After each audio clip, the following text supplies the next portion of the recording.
Hi, everyone. Thank you so much for joining our third annual Cross Labs workshop. Today's session and this year's workshop is themed Creativity Unleashed.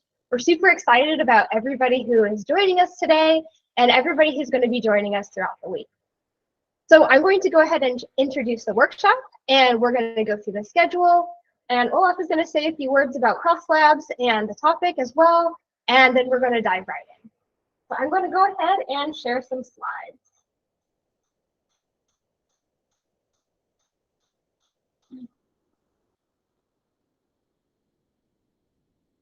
Okay.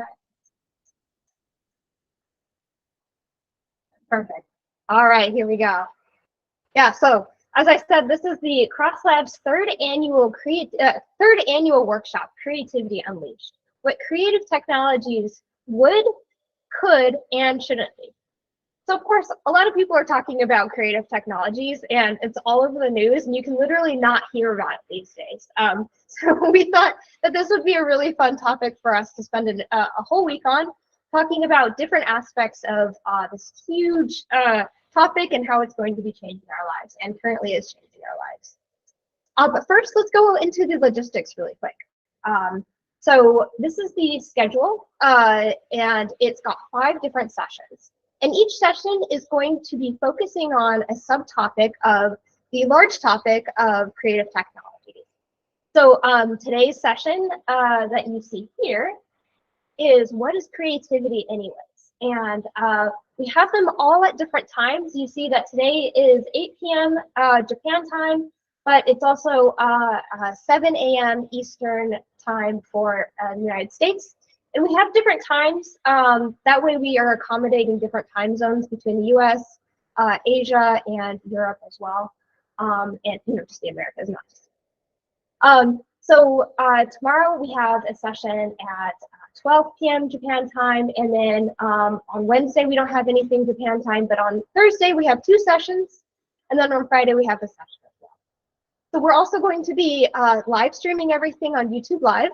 So hello YouTube, we're coming through you live, and we're going to be recording it and doing a little bit of light editing and posting it afterwards, so you can come back to the video in case you miss any. So no problem there. So you can see our YouTube Live account here, Cross Labs AI.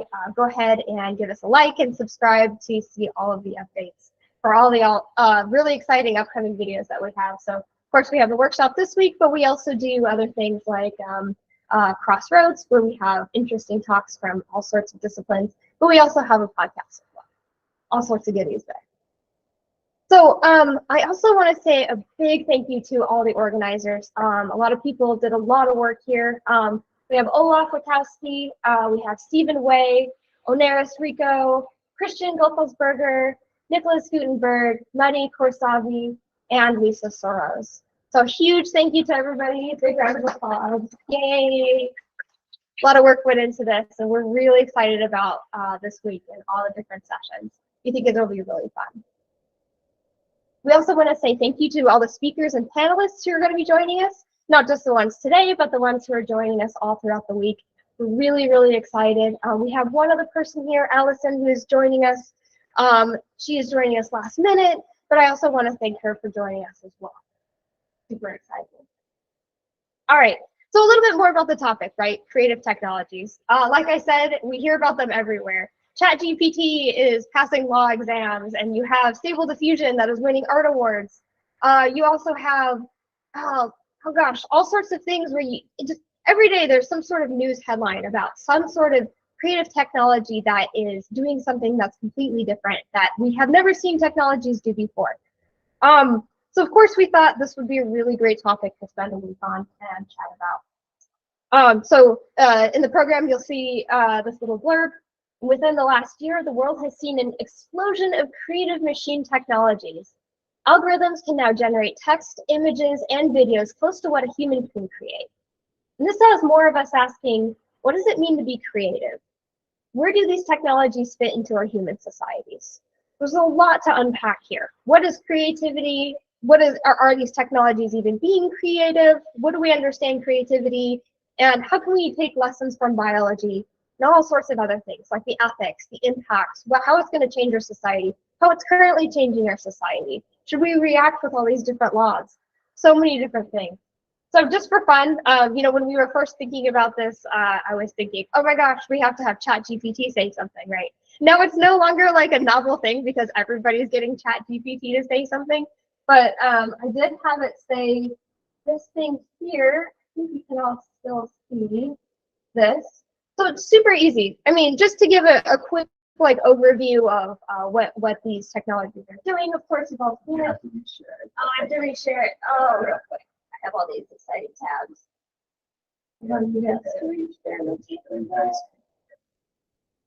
Just real quick.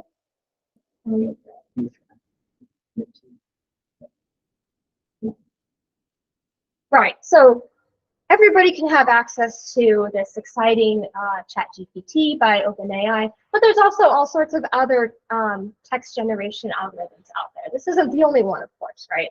Making headlines, they come up with this, all this interesting text. So what I did was I fed it this, what the text that was on the previous slide about creative technologies, and I asked it, what do you think about this sort of stuff? And then it gave this really long essay, which you can feed into another creative model that sounds a lot like a human talking, right? So you can feed technology into technology. And you know, it gives like this really nice high school essay.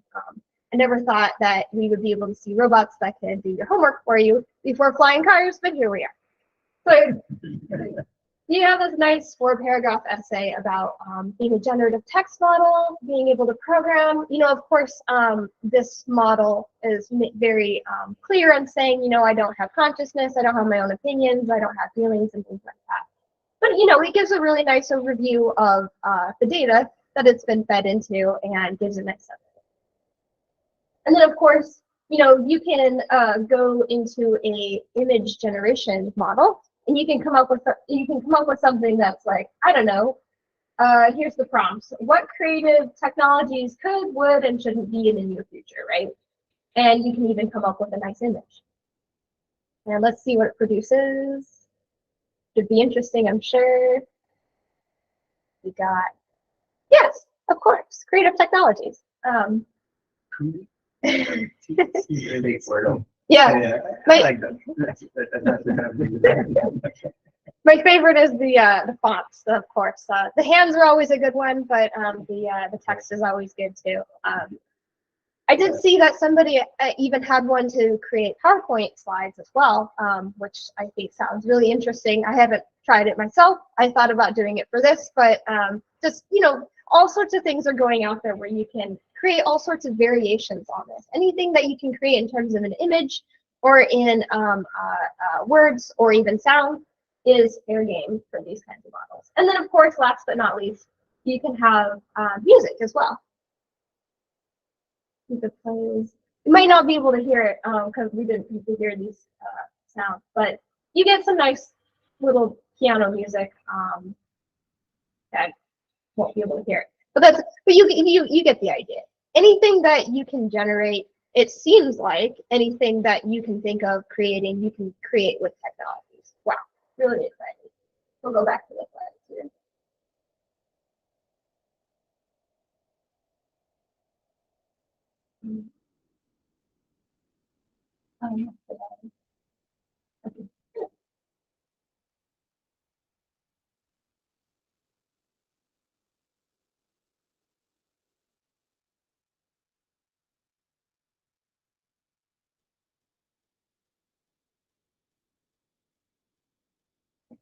Okay. Okay. All right. Right. So there is a small demonstration of what these technologies are doing.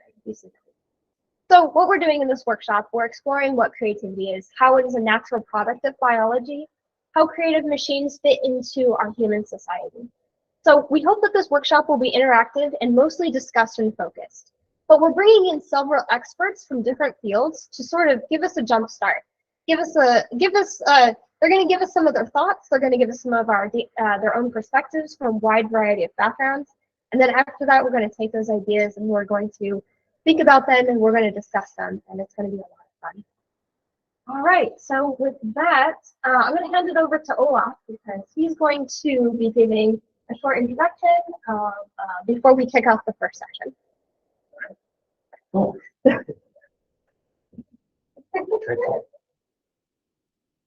Not down anything. All right. Cool. Thank you so much for all being here, and thank you for listening later if you're joining us on YouTube. I think I want to talk a little bit about how this comes into the picture. It's just going to be a couple of minutes about how it fits into the mission of Cross Labs, so the Institute of Research here that we have in Kyoto and in other places. I guess what we are trying to do here is, well, we do science and build technology that pushes against the sort of sci-fi face of the cube of knowledge about intelligence. And I think the creative generative tools that people have come up with, that we're seeing developing right now, is so exciting and can really help us boost this. And we don't understand it completely. And I guess as far as we can remember, tools of this sort have come up. It's not the first time, so we shouldn't take this as the first time this happens, or maybe not the last time either. We can ask ourselves how special this event is in the history of sciences and humanity in our society, and how creative this step is compared to other steps. Right? I guess we're humans, and we don't really have to hide in the shadow of some sort of our culture is not a religion, I guess, that is being erased by the advance of science. There's nothing about our culture that is obscure and is we shouldn't be, I guess, fearing to disappear. And I feel that in the press, when you read, there is a lot of strong emotions that are being expressed, and I think it's all legitimate, and we should acknowledge that, but it shouldn't blind us in terms of what we could fear to become or not become. And maybe there's a sort of FOMO kind of feeling, a fear of becoming less relevant. And I think we are here to discuss that too. But I don't think we should give in to this fear. So yeah, I think we don't have to hide in the shadow of science, is what I'm trying to say. For sure, there is this feeling that we are not in the driving seat of this car anymore, and I want to question whether that is important. I want to question whether we need to feel in that seat, and whether, you know, I play a lot of, I don't know, chess or Go. Do I need to be the best to enjoy and contribute to that community? I do a lot of science. Do I need to be the best scientist on the world to contribute to science? This is the same kind of questions that we could ask this new technology as well. So ask the nature of what is being creative and what that means. I guess a lot of what we concentrate at Cross Labs in is, at the end of the day, about understanding communication, intelligence over any substrate. And I guess silicon and the biology that we have here are just two examples, and there is much more to that. I think we want to also deepen our understanding of creativity in all those different dimensions, and intelligence is not just in one direction. We want to find the right balance between this sort of deep exploitation of different directions that we have found valuable because of different historical, economical reasons, etc. The balance between this deep exploit and the wide exploration that creativity, we feel, should represent. And maybe there is a balance. Maybe it's not about just balancing them, but having them integrated. I think this notion of being really playful with those two notions and integrate them deeply is something we should want to pursue. And yeah, I think we just want to build cool tech also and find out more deep insights about what creativity is about and what it's going to become with these new tools that we have, but also not lose sight of the important questions about the nature of intelligence and reality.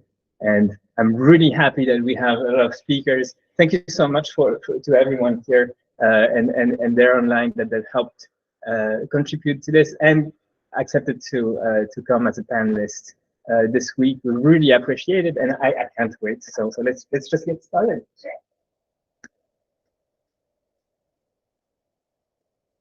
We're playing musical chairs and musical beanbags here. We're being creative in how we set things up. All right. I'm going to share my screen one more time because now I'm going to introduce our first session today. What is creativity anyways, right? I thought that, it seems important, if we're going to be talking about creativity, it seems important to understand creativity from people who have studied creativity and have worked a lot about expanding these ideas and understanding these ideas. We'll just go ahead and share.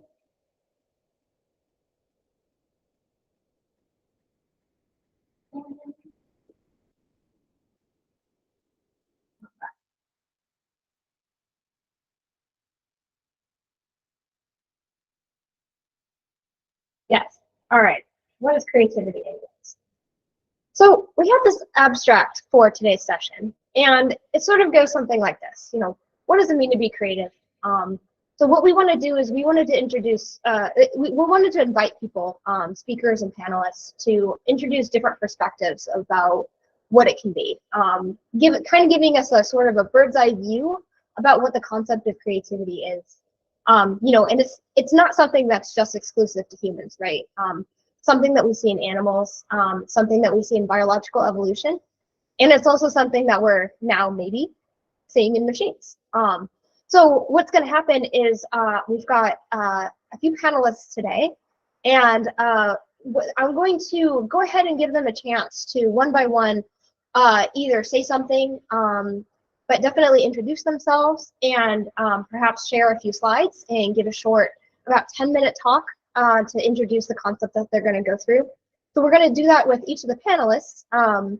And if after everybody's had a chance to say something and to share some ideas, then what we're going to do is we're going to open it up to a big Q&A for everybody in the audience to ask some questions, and then we'll do sort of like a panel that way.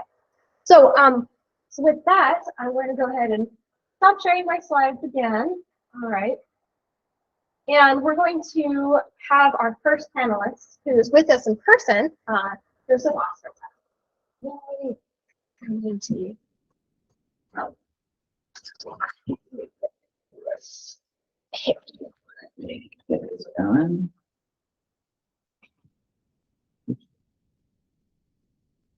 I'll take the proverbial and literal beanbag here. Just gonna load slides. Here we go.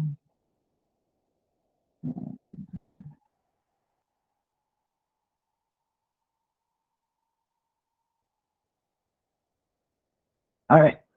Thanks, everybody. Thanks, Alyssa and Olaf and everybody else at Cross Labs for inviting me here today. So I'm a psychologist. I'm an associate professor at UW-Madison. And I've been spending this year in Kyoto and Tokyo visiting Riken AIP. So I wanted to, as a psychologist, provide a window on 100 years basically of research which has been done and what that research looks like, and one project that I've done on my own, just to give you an idea as to what psychologists have used, because there's useful insights there, but there's also issues. This is an older study by one of the Gestaltists, Curler, with Sultan the chimpanzee, and he was given a banana at the top of the screen, there, so it couldn't reach the banana, but he was given different tools he might be able to do, and by analyzing the different ways that he put these things together, this was a way to explore creativity and how long it took. You can manipulate different aspects of it. So one really important distinction that is made is a distinction between convergent thinking and divergent thinking. It'd be interesting potentially to think about whether this distinction makes as much sense today with machine and creativity. But the idea of convergent thinking is sort of rule-based logic. You're just following step by step by step. So it's typically thought about as intelligence without creativity, whereas divergent thinking is going from some starting point and then branching out with some goal in mind that's loosely defined and looking for new solutions to that goal. So examples of convergent thinking would be something like Charles is younger than Robert, Charles is older than Frank, who is older. I'm not going to answer that because I can't remember things on the fly. The sort of annoying analogy problems that you probably took in standardized tests years ago. Divergent thinking lists ways to use a brick. So, you can use it to build a house, but you can also use it to open a window and many other different ways of using it. And other sorts of problems. This one's sort of somewhere in between, and there's different ways of then taking those measures and being able to operationalize them into studying how creative somebody is and how that's associated with different properties, at least according to these definitions. So three different theories that have come up, but really two that are actually interesting in my opinion. One of them is the sort of business as usual, and this is that essentially it's standard cognitive processing. You are following rules by rules, even in the divergent case, but you sort of get lucky every once in a while, and that's what creativity is. There's the wizard Merlin, or the Dick Feynman theory, which is, I put there as Dick Feynman as he's actually mentioned by name in the literature. And the idea is that, there's just a couple really smart people that have a sort of some unexplorable idea, and I don't really find this interesting because it's not that scientific, but there are some people who hold that perspective or have in the last 100 years. And the prepared mind isn't necessarily mutually exclusive, but the idea here is that you have some sort of structural change that's happening, and then after that you're applying your standard tools. So there's lots of things that people have studied with creativity, and possibly one of the other areas that's just as explored as creativity and has as many debates and arguments is bilingualism, right? So how does learning different languages affect somebody? There's at least 100 years of debate. H.G. Wells even got in on this debate. He thought that bilingualism would impair language learning and other cognitive functions. And that was actually a predominant theory until around the 1950s. More creative, greater financial earnings. So like today, if you're reading a news article, I think maybe every 5 months I see a new article about how bilingualism is going to save you from any possible disease that you're going to have. It's going to make you prettier. I mean, I've seen a lot of different claims about that.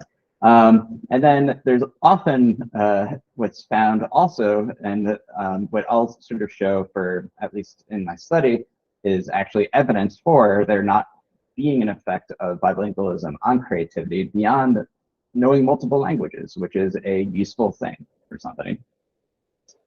Right, so yeah, okay. So we need to sort of define what I mean by then knowledge and creativity with knowledge, because that's where the argument ends up coming about. And this is a recent one debate that's come up in the psychology literature.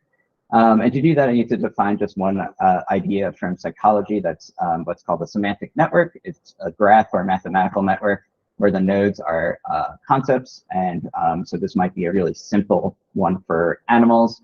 And nodes are connected by edges if they're semantically similar. And so researchers have then looked at, okay, what kind of semantic networks do people have that are more creative, and also more bilingual, and both of those have been found and argued to be more connected, smaller average shortest path lengths, so you can get around it faster, larger clustering coefficients, and so on. And then actually before that, the opposite exactly in terms of those statistics on networks have been found as well, which led me to study this with some of my lab members. Kendra actually was working on this and proposed the project as an undergrad in my lab, and they came into my lab wanting to study pedophilia. And I said, I'm not going to do that. If there's anything else you want to study, let me know, because I would be happy to work with you. And then they came back the next week with this idea, and I said, sure, anything. And so that's how I ended up studying this.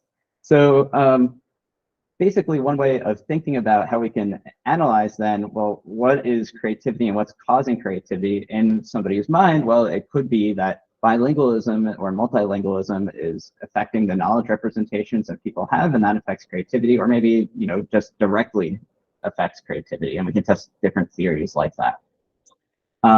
And sort of in this study, we recruited a bunch of bilinguals, which is not easy in Madison, Wisconsin. So the numbers are not huge, but they're enough for getting done what we want to get done. We measured creativity using this alternate uses test from Guilford. We measured knowledge organization using a technique and best practices from something developed in my lab. And we measured IQ, and then we did a bunch of statistics with it. So this is one of the main measures that's often used in the literature. And it's basically, like I said before, write down all the ways you can use, and it'll give you an object, and you have like 2 minutes. And then there's a coding scheme, and if you look at the Guilford alternative use task and you get and purchase it, you can see all the different norms for a whole host of things over age, different psychological conditions, and so on. And a different test that is related, though, is the semantic fluency task, and this is often used to come up with what semantic networks people have. And this is listing as many animals or tools you can in 60 seconds. So it might be, for me, cat, dog, ferret, lion, tiger, zebra, so on. And then the approach that sort of we take is to estimate these using sort of a Bayesian estimation technique, using a model that actually is a psychologically plausible model of how people retrieve knowledge from, and this is important because what's going to end up being found is that basically in this literature, people use whatever technique they feel like. And in prior work, we sort of showed that many of these techniques are actually fine, but the technique that was previously used for the creativity result that I showed you before, basically it's justified only in that it is going to give you the maximal planar network you can get from those the lists of animals that people produce, and that's not really, as far for me, a sort of reasonable justification, but when empirically it just does not do well. There's lots of measures for doing IQ. You might see Reapon's progressive matrices a lot just because it's a really quick way of doing it. It's nonverbal, right? So this is the measure we used.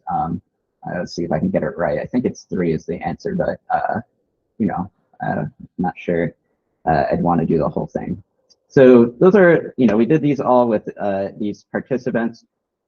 And what we found looking at these different results, right, is you can look at both bilinguals, because everyone's being tested in English, but then people who are English as a first language or Spanish as a first language might act differently when they're giving the uses in English, right? So that's why we wanted to look at a subgroup within bilingualism, because you might predict then that people in their second language are actually going to be less creative or more creative, whichever one, or it might look the same. And when I get graphs like this, when I am, looking in for a result, I'm usually like, all right, there's nothing there, right? Because that's about as close to a null hypothesis as you can possibly get. And these two distributions look very, very similar to each other. And then since they're similar, it sort of just group them together into one bilingual one. And you can see with the monolingual one, outside of a few outliers, they look very similar. And if you look at the networks, you can see that actually it's greater average shortest path length that was associated with it. And so what I'm showing here are Bayes factors, and Bayes factors is from Bayesian hypothesis testing, where you can actually look for evidence for the null hypothesis, so that there's no relationship. And so this is anything greater than 3 is sort of kind of like significant in the Bayesian interpretation, as much as people would hate to call it that way, because it's supposed to be more just graded. But at any rate, it's the opposite relationship and significant that it's not a actual relationship. And you can see that for all these different statistics, you know, you don't need the trend line, you don't really need the statistics, there's nothing there, right? And in fact, this is, you know, statistically significant, nothing there. So are we just bad experimenters if you see things like that? That would be something I would get concerned with. But we did actually replicate 2 results that's found in the literature, that, you know, intelligence, higher intelligence is associated with higher creativity scores, and that people who score higher in semantic fluency tasks also are score higher on creativity tasks. So we might still be bad experimenters, but you know, we did replicate some prior work. So we talked about that, and the one other brief thing I was going to mention is that this sort of new era of generative AI, it's too bad that you know, mismatched media, nothing forever, the Seinfeld isn't letting them produce that anymore. But you know, it used to be actually TV shows now that you can watch on Twitch that are generated by AI, and I really enjoyed that one because I like Seinfeld. What we can do is potentially link this to how people study categories in psychology. And so this is a project I'm interested in doing soon. This is, you know, one way that people have studied how people come up with new categories. These are really boring categories because it's just in sort of color and length of a crystal or fake crystal. But you can imagine doing this with the complex spatial embeddings and then test these models of how people create new categories. And you know, some of those category creation methods might be creative, right, within that space. And there's going to be challenges in transferring that technology and that way of testing things. And we can look at, well, what are the models and the loss functions that people use? So I'm going to stop there and thank everybody. So it's the sort of approaches often that's used in psychology and the ones that I use in my lab. Thanks.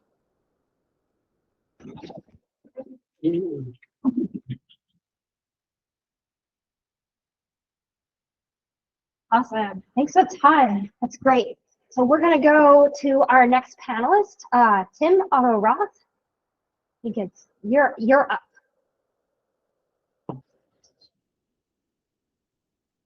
He's muted. He's muted. Tim, you are muted right now.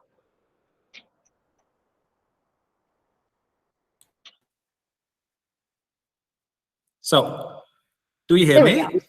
Yes. So here we go. That's perfect. So greetings from the Black Forest, Southwest Germany.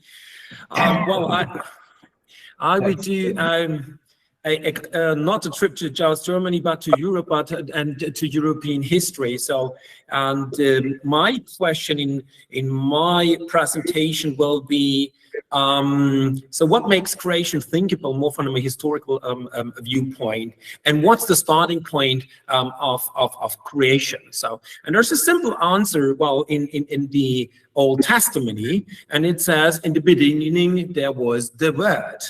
So, and I'm modifying now it for our target bit and say, well, how does in the digital universe, well, what was the beginning? And I say in the beginning there was a not.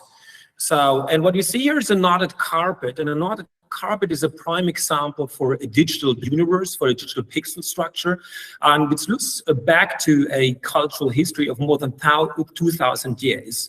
And well, you have individual discrete knots. Well, and you have a discrete history developing line by line. So, and how an evolution, how a creation could look like. So, with this digital universe, and this is an example how it could look like. So, and the clue of this pattern, what we see here, normally a carpet is a reproduction from a pre-configured map. But that what we see here is the result of a kind of performance. We went to a workshop to Northern India in 2018, instructed weavers by applying a simple neighborhood rule. And the rule says, well, please weave a red knot in the next line if in the previous line there was exactly a single red neighbor. And the astonishing thing is that this pattern comes out of the nothing. Yes. Sorry to interrupt you, but I don't think we can see your. I know I'm not. Your you slides. can't see my slides. Okay. Right. Just a second. I need to switch over here. So Freigabe beenden. So sharing screen, sharing whole screen. So share. Do you see it now?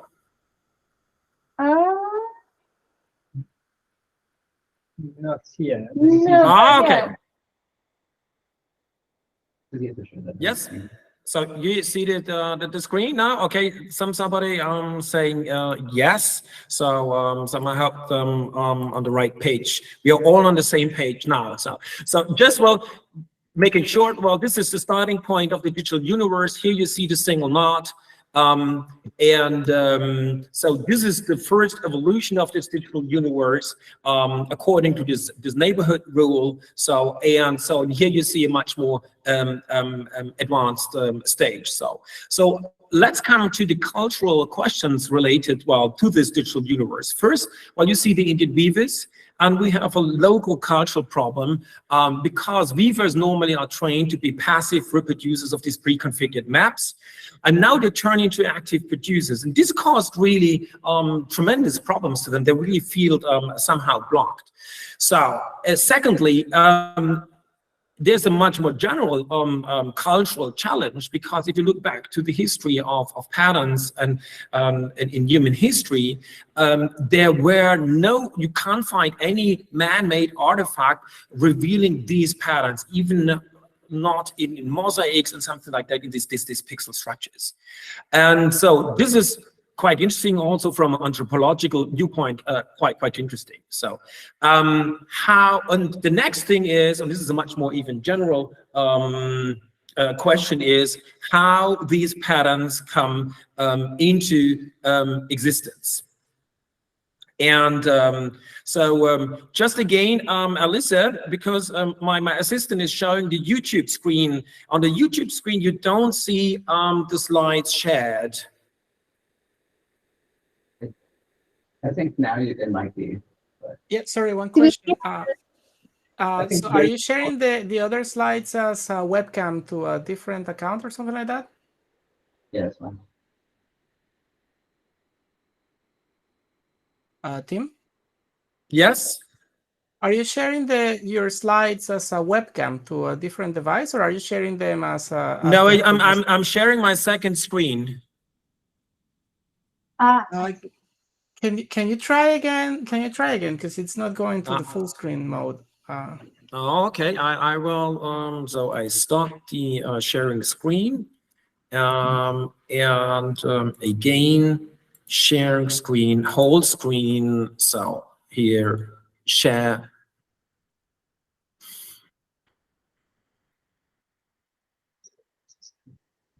So I see it at least as one of the slides. So, does it work on YouTube? No, it's not working now on YouTube. Wait, give me 1 second. I'm trying to check on your privileges. We can just end this screen later. It's a slide.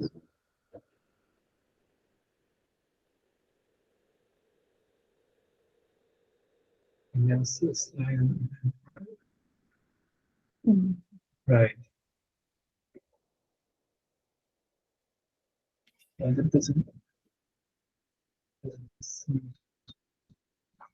doesn't seem to work. On the Google Meet, I went to the participants and then I scrolled down and I saw that Tim has two participant links. One is presentation. There's 3 dots next to that. I pinned that presentation and now I'm getting the presentation. So I think. Yeah, I can pin that too, but it doesn't go to the stream for YouTube. That's the issue we're having. Okay, my apologies. No, I no see. worries. Is there anything I can do, or? It doesn't look like. Could you share just one display that would fix it? If you just go, speak on the same account as you're sharing with. No, I think he's using one device only. This is just one device. I'm just sharing from one computer, and I'm just sharing my second screen. Right. Wait, I'm just gonna share the window instead of entire screen. Could you share the window? Okay, I will try this.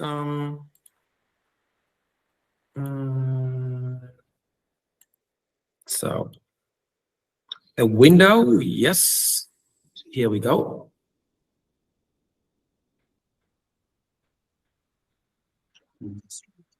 This is the same display. That's the same. I see. How do we fix that? On at least you can switch. no.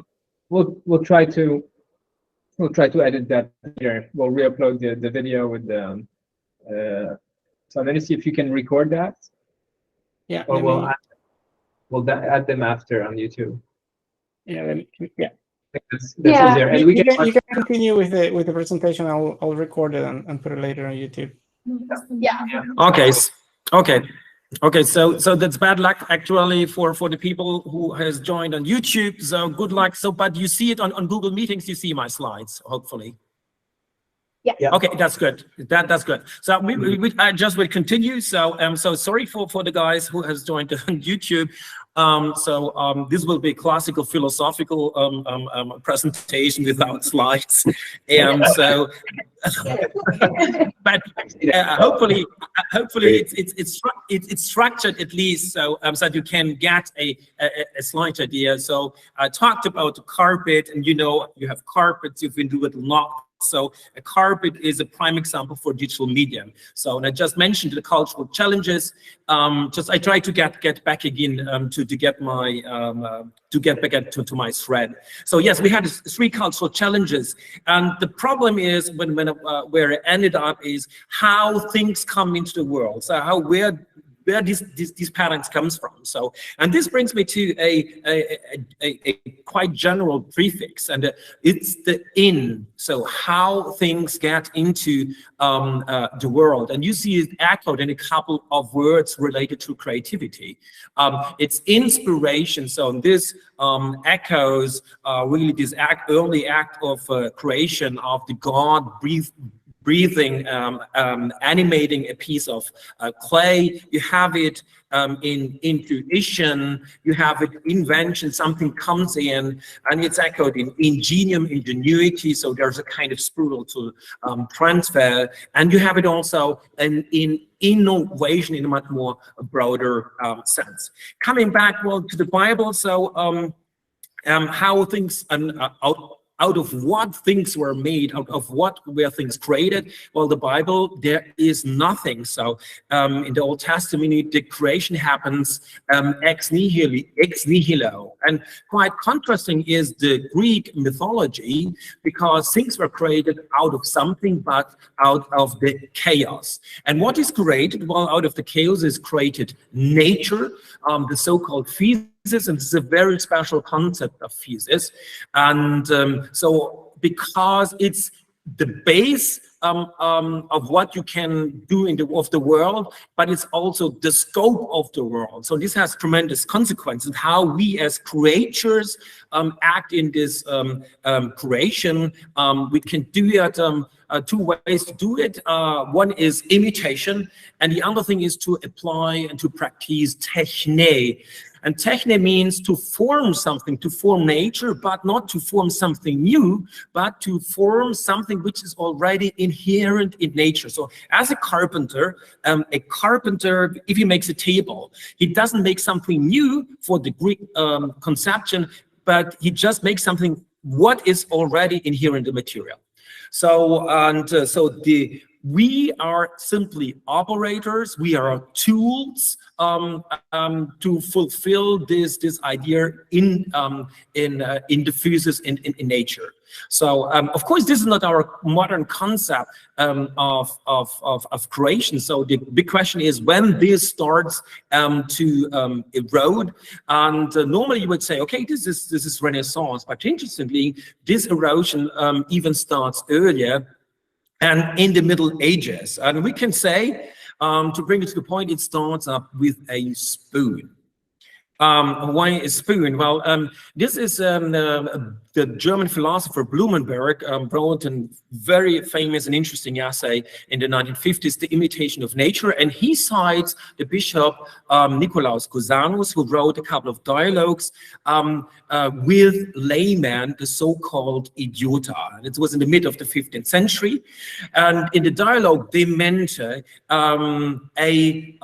layman who carves spoons out of wood, talks with an orator and a philosopher. And what he says to the two guys, he says, well, what you're doing, you're simply imitating nature. But what I'm doing with the spoon, and now comes the change, is I'm doing something I do not replicate. I do something where there's no example before in the world. So with the spoon. So what I'm doing is, what I create is sola humana arte. This means an artifact solely created by humans. And so there's no accident that these ideas originate from a clergyman, because monasteries were a big boost of innovation in the Middle Ages as a couple of theological changes take place there. First of all, well, there's a theological discourse, how things can be represented in the world. First of all, language. So there's nominalism, denying really that language represents anything at all. So, and then we have this idea of language is solely symbolic. So it doesn't really represent individual things, but it's more a generalizing concept. So, and then you have monastery as a kind of dynamic counter concept to the static feudal society. And what is important is that in the monasteries you get a new and very positive concept of labor, and labor becomes not a act as to be as a minor activity as a servant, but as a positive active service to God. And this animates really to form and transform and then improve in a way nature. So the people turn from an operator to a cooperator of God.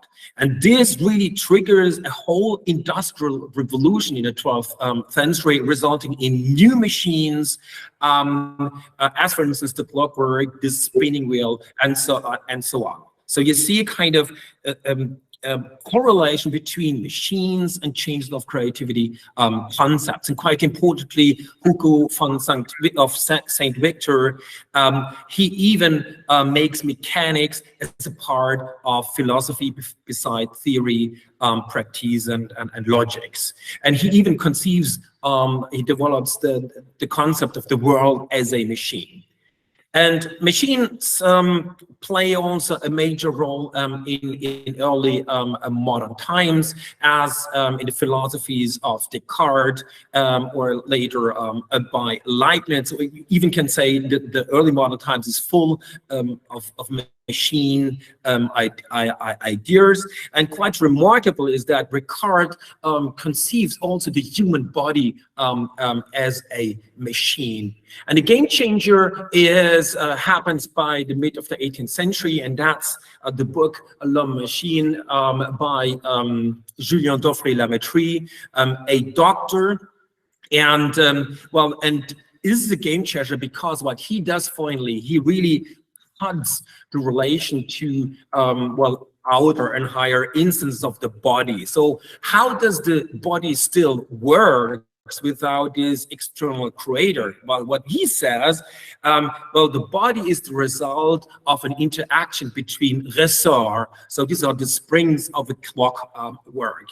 And this is quite interesting because at the very same time in the 17th and the 18th century, first in France and England, new concepts, well, also of human creativity came up. The whole discourse on the genius in poetry. And this came later and even radicalized more in German. So you have an interesting coincidence between the machine concept and creativity of the genius. And what's important is this change of the concept of the organ, of the organon. So this is the conventional concept of the organ, as you have an input, and so according to pre-configured rule, you produce an output. And with the genius, well, this input is somehow erased, and so because the genius creates things now out of itself, like another god, an alter deus. So, but interesting that what Julien Dorfrey-Lametrie offered as a concept works a bit different, because his concept of interaction of organs of ressort, well, shows a more kind of diagrammatic relationship. And well, also the German philosopher Immanuel Kant later reflects this new concept of organic interaction, and he describes the human body as an organized, and now it comes a self-organized being. Highly interesting. So, and as a totality out of its own causality. And for Kant, it's also important how you really can also reflect it by the mind. And what he says is, and this is quite interesting, this is something transgressing human reason. So, and then it takes more, well, a couple of times, so 150 years, then in the mid of the 20th century, there was born a known discipline really reflecting it by cybernetics. So, and really facing this newborn complexity as a kind of new aesthetical component and also scientific question. Let's come back, well, to the pattern, to my final slide. And well, we are again here, this is the carpet in a much more advanced state. Well, what happens in this complex interrelationship? Well, in the contrast to the Greek mythology, so where you're bound, well, to this just one world with all with everything pre-configured, you have a big bunch of possibilities. So you are confronted now in our days, well, how to juggle with these possibilities. And Hans Blumenberg's answers or plea is just for an essentialization of the accidental. So I think this is a good task, well, also for a discussion. Well, I have also a bunch of questions which I might share later.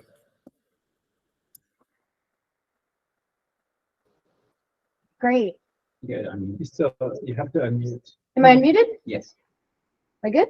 Yeah, you're good. Okay. All right. Yeah. Yeah. Thanks. That's super fascinating. Really cool overview of the history. So we're gonna go to our next panelist and speaker, Christian Gackelsberg. All right. You're next. Hey. All right. Thanks, Alyssa. Can you hear me? Okay. Cool. So we can make this super briefly. I thought about giving a presentation today, but then I already gave a presentation today in a different workshop because nowadays people working on creative AI are pretty busy and I get requests all the time, which is a bit crazy right now. So I thought I'd just keep this short, also because I'm co-organizing this panel, giving a bit more space to you other guys, and I'm really interested in what you want to cover, have to contribute, and I want to engage a bit more of the fluid interaction on the Q&A later on. So maybe just really briefly an overview of, well, my research, brief introduction of myself, an overview of my research as it relates to today's session topic. So I'm an assistant professor at Aalto University next to Helsinki in Finland. And more specifically, my professorship is called Assistant Professor in Creative Technologies, which is super cool, I think. Best title ever. My background is halfway in art history and then computer science, PhD in computer science. And we have a bit of a family reunion actually here today because Simon, who's also on the panel, used to be my PhD supervisor. And it's really, really nice to have you here. I'm personally interested in two things, or one big research agenda with different facets. I'm interested in how we can develop artificial systems that can be considered creative in their own right and interaction with people. But I'm not only interested in how we can develop that, is it possible, how can we make it happen, but also how can we make it happen in a sustainable fashion. And by that I mean in a way that extends our creativity, complements our creativity, rather than just substitutes what we do and takes meaning out of our work. And to that end, I follow a two-way, a twofold research agenda. On the one hand, I look at the engineering and philosophical question, what is needed to build these systems, with particular focus on intrinsic motivation as a mechanism. And on the other hand, I look at user studies on how people actually make use of these systems. When it comes to today's session on the concept of creativity, what is creativity anyways? I just want to mention three things that I've been thinking about, that I do active research on. One is, how does our idea of creativity and creative practice change when we interact with new technology?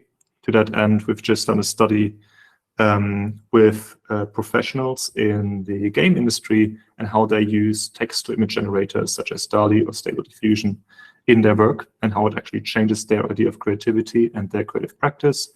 I can mention this, I can talk more about this later, but you will get a full presentation on this on Thursday as part of this workshop too.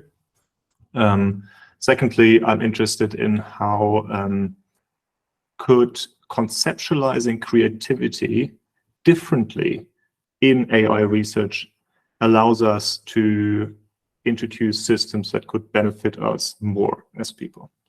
I'm particularly thinking of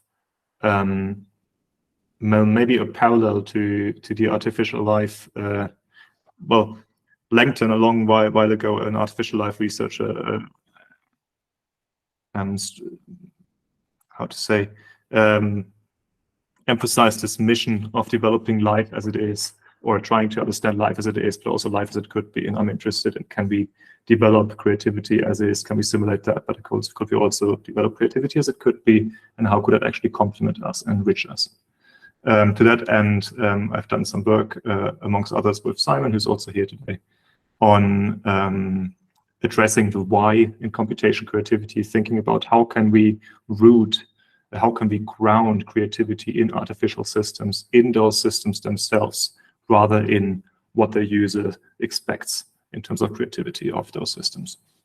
And as a final note on today's topic, I'm interested in how can we actually bridge between psychological theories of creativity, and we already got a couple of insights in the first presentation today on that, and AI frameworks of creativity, especially mainstream AI frameworks of decision making, in order to understand a bit better to which extent today's AI systems, as we see them, already express different types of creativity and to handle those better, notice them better, understand them better, and extend. All right, that's a brief overview from my side, and now I give it over to you guys again. Looking forward to the Q&A later. Perfect. Awesome. Thanks. All right, let's go to Simon Colton. You're up.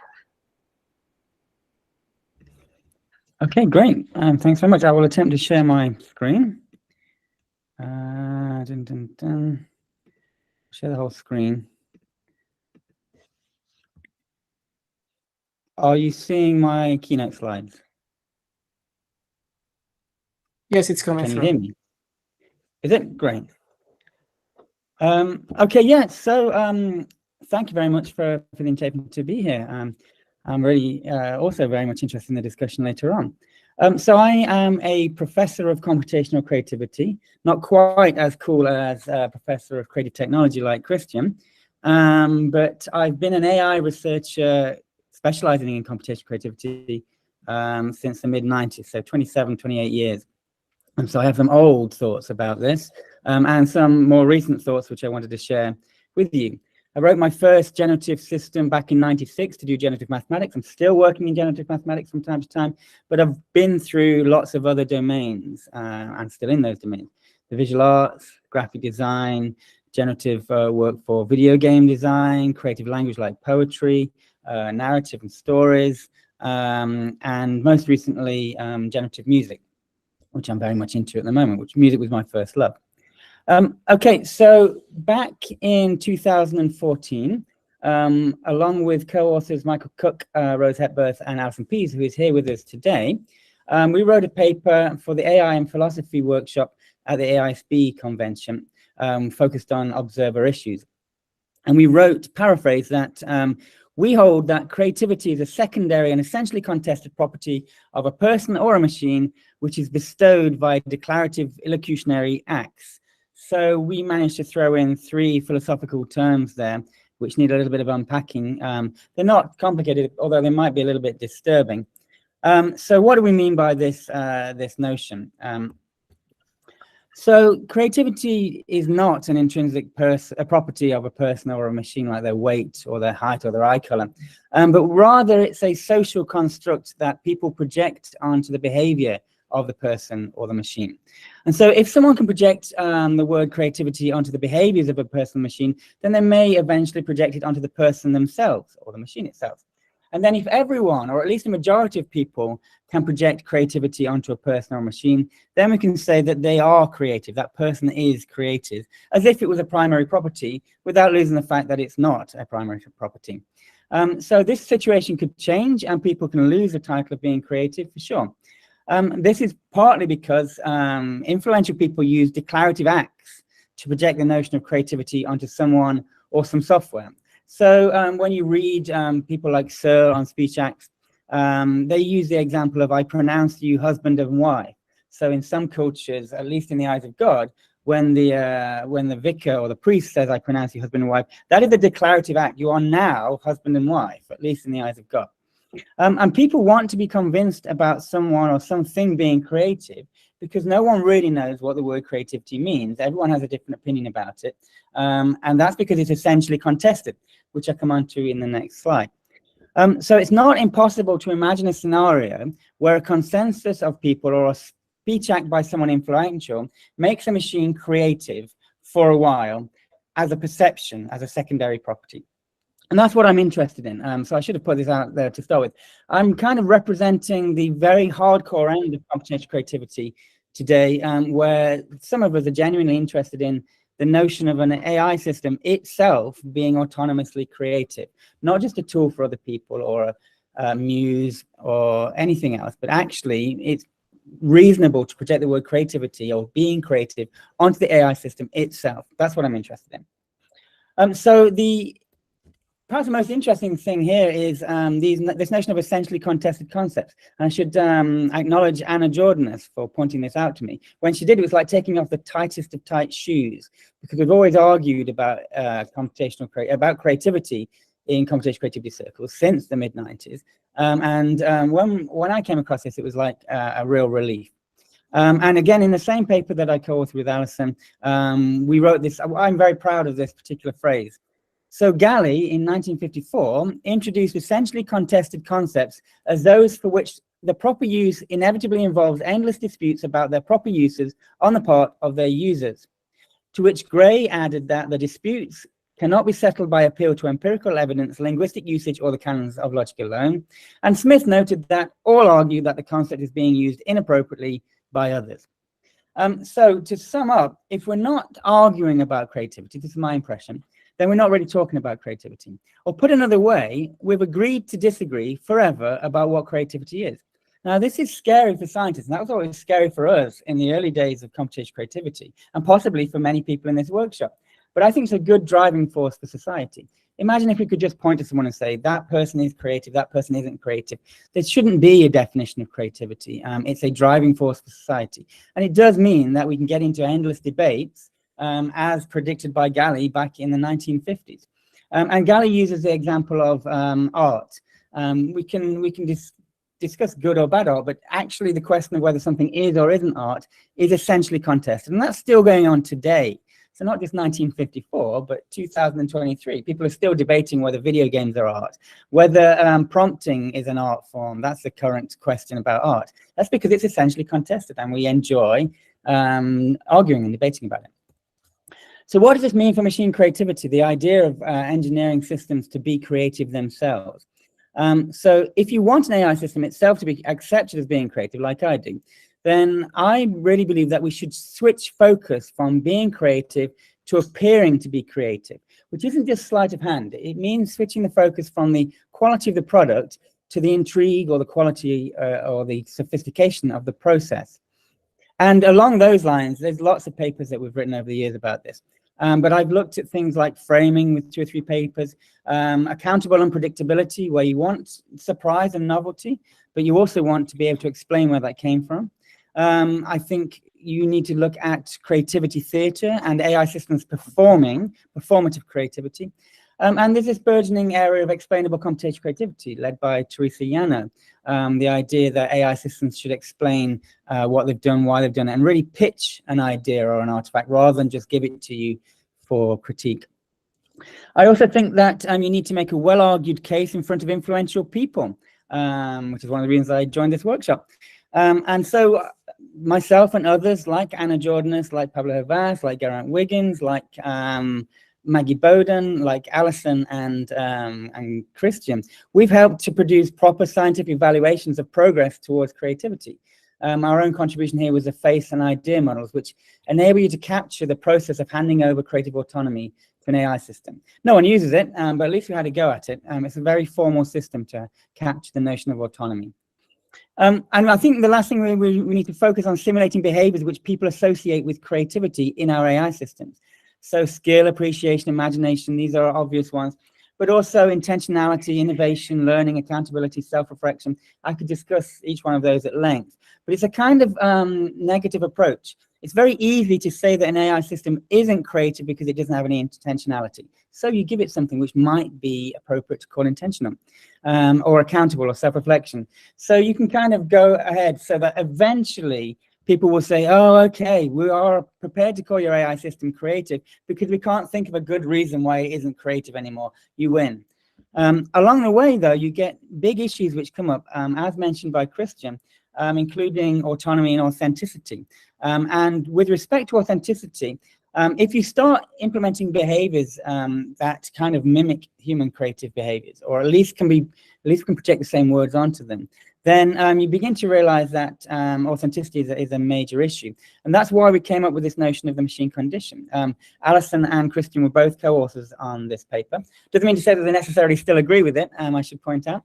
But the basic idea is that machines have experiences, such as changes in their code base or surroundings or interaction with people or other machines.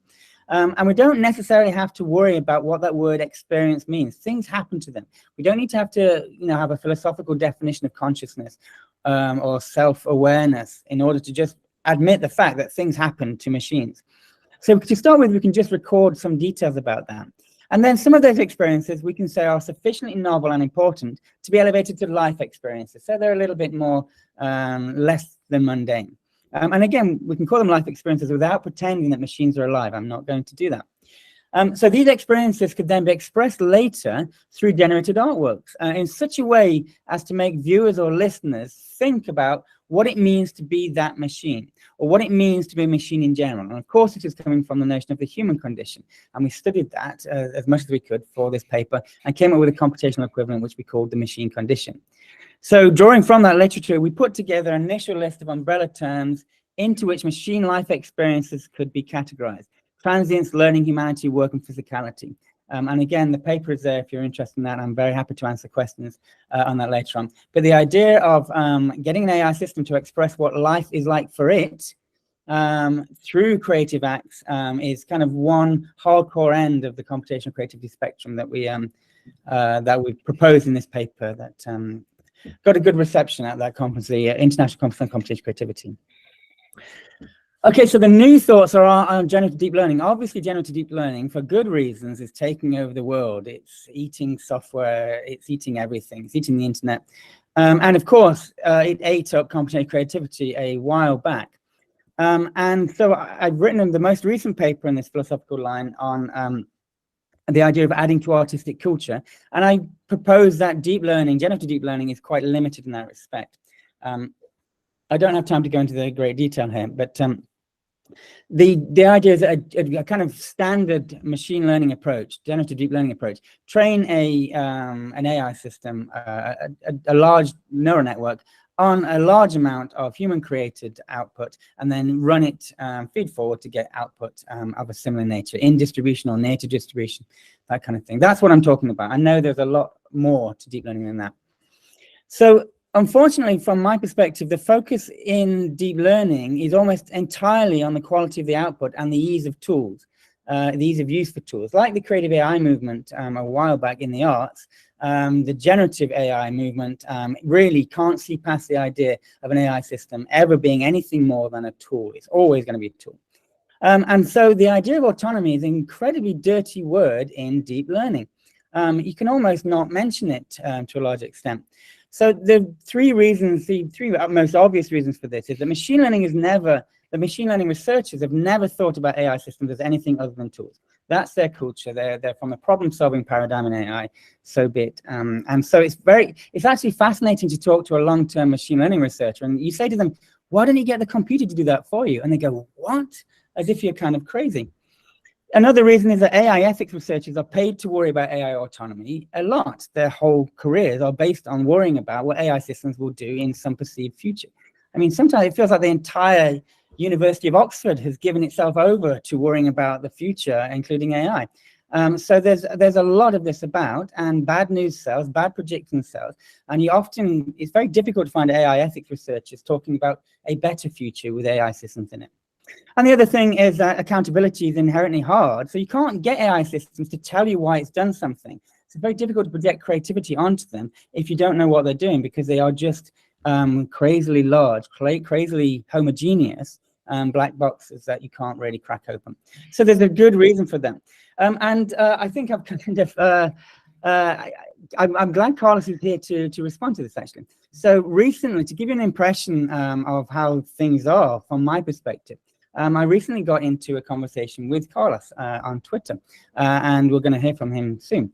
And we started off by agreeing, or I agreed with Carlos in saying that AGI, although we should just say what GPT-4 does is AGI, because it is artificial, it is general, and it is intelligent.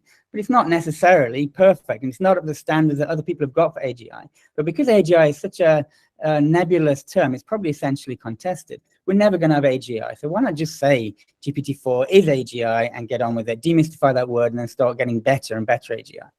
But then I got on the conversation with autonomy and kind of suggested that an AI poetry generating system could have autonomy, agency over the topics of its poetry.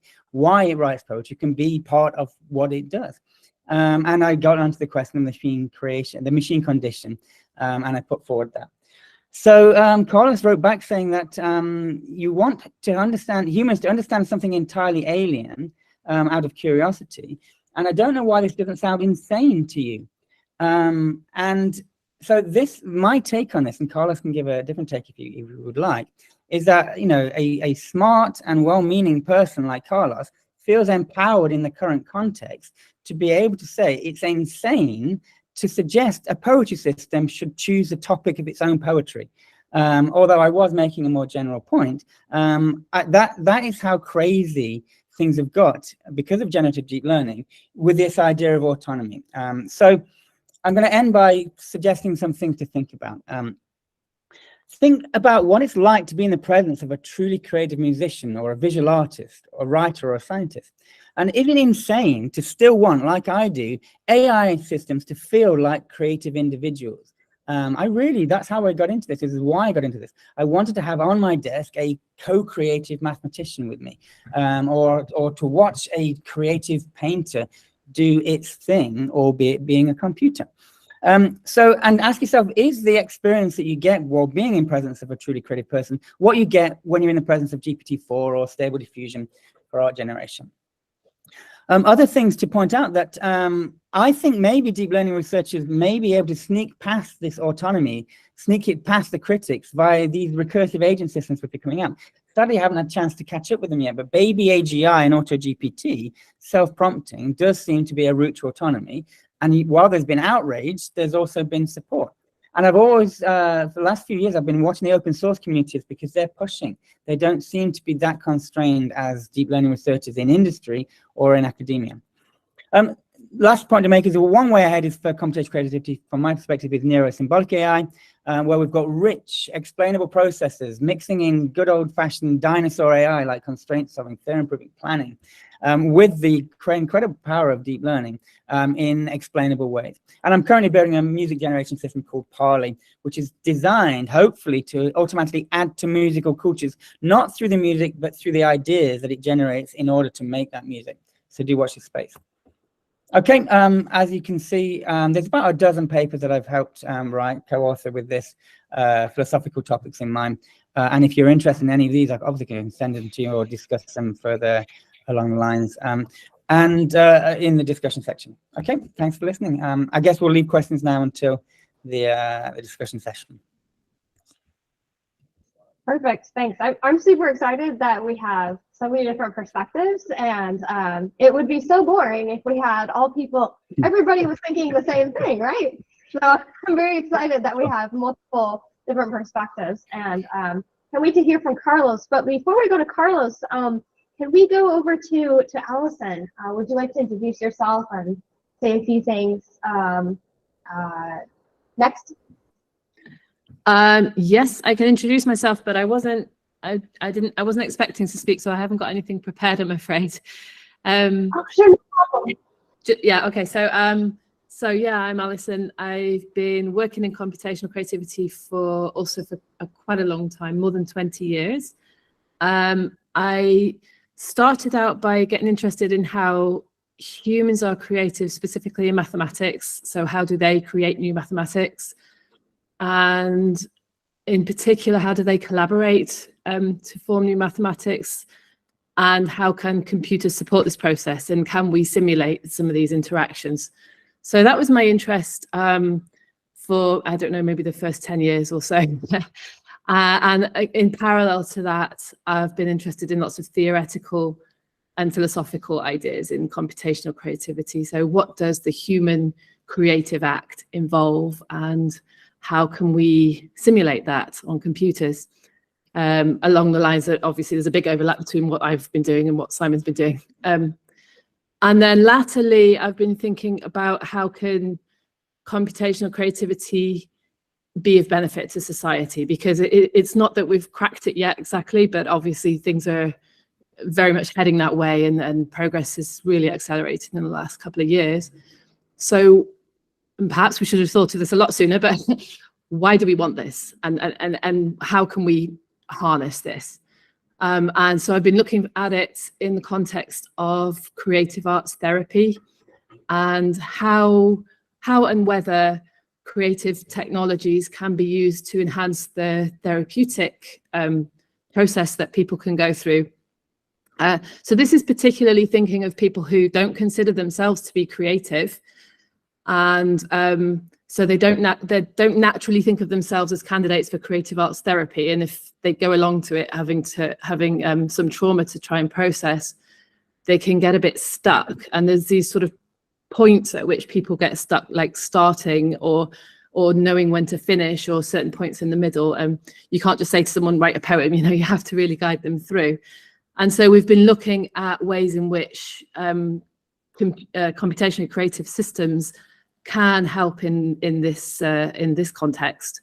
It's quite early work so far, but we've had promising results in the context of bereavement. So people who are trying to process a bereavement have had positive things to say about the use of a creative songwriting machine that we introduced them to. We've also had lots of conversations with creative arts therapists. We're working with them to try to develop a roadmap and just discuss at the moment, rather than build something else, just discuss kind of what we should be doing in this area. And obviously it's controversial. Some don't think it's very promising, but others do see the potential. So it's early days. Again, watch this space. So that's a bit of an overview of things I've been interested in over the last 20 odd years. I think I'll stop there because I don't have anything else prepared. But thanks again for allowing me to sit in on this. It's fascinating. Yeah, thanks so much for joining. We're really excited to have you. So we're going to go back to our last panelist, Carlos, and then after you give your introduction and a few thoughts, we're going to dive right into the panel discussion where everybody can ask questions to the panelists and talk about all the points that were brought up, which there's a lot. So, all right, Carlos, you're up. Yeah, hi, I'm Carlos Perez. I'm from the other side of the pond, from Simon Colton, the Atlantic Ocean. I'm from Washington, D.C. So let me share my screen, I'm sorry. Yeah, I didn't realize this would be a gladiator blood sport. So.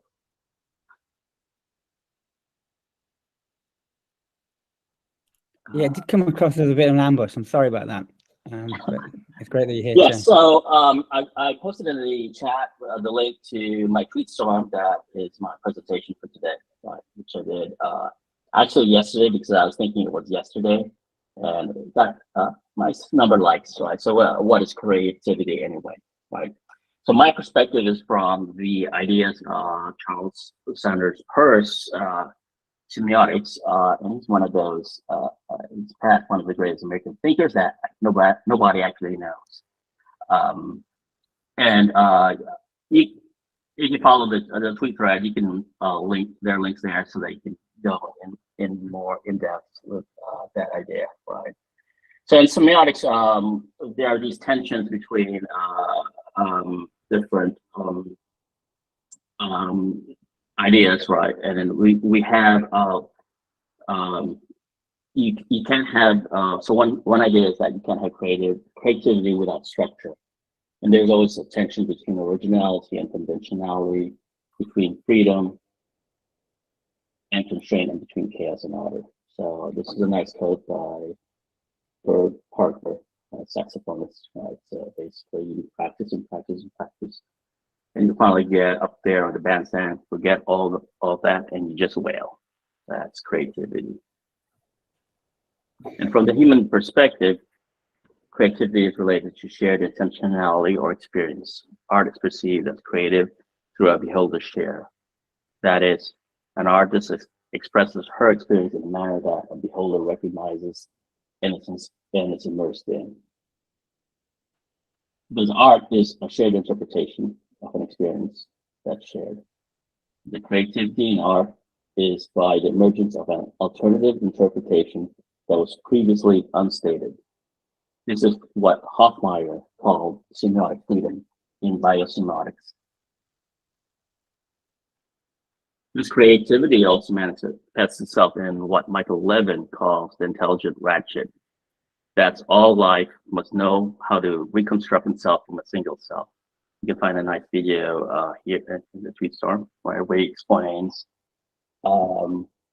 planaria that are able to regenerate themselves. It explains how there is some creative ability for it to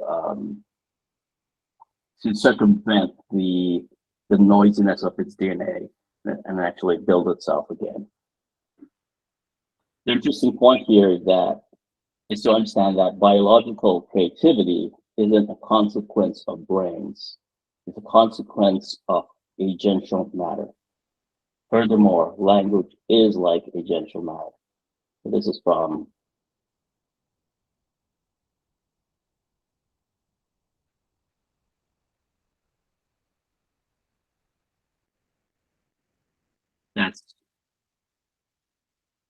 that's Ludwig Wittgenstein, his idea of language games and language being a living thing. Agential matter is what I call rote adaptiveness. The origin of creativity thus is a consequence of agential matter and language. You can look up and read the blog. This should also be no surprise to find artificial creativity expressed in image generators like DALL-E, MJ, Midjourney, and Stable Diffusion. These systems combine language with a continuous diffusion process. Creativity is further accelerated by the hive mind. If you ever seen Midjourney or used it, they're constantly improving itself through the interactions of its users. So that's why it's way ahead. That's why I feel it's way ahead of the other competitors, because it's a constant hive mind that takes the upsizing or the need for variation in the images and using that to improve the way it creates itself. Now, I don't know that for sure because it's a closed source system, but that's what I suspect it to be.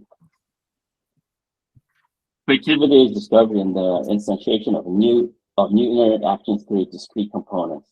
This is the nature of technology. This is the nature of technology, the nature of recombination. It is the nature of biology.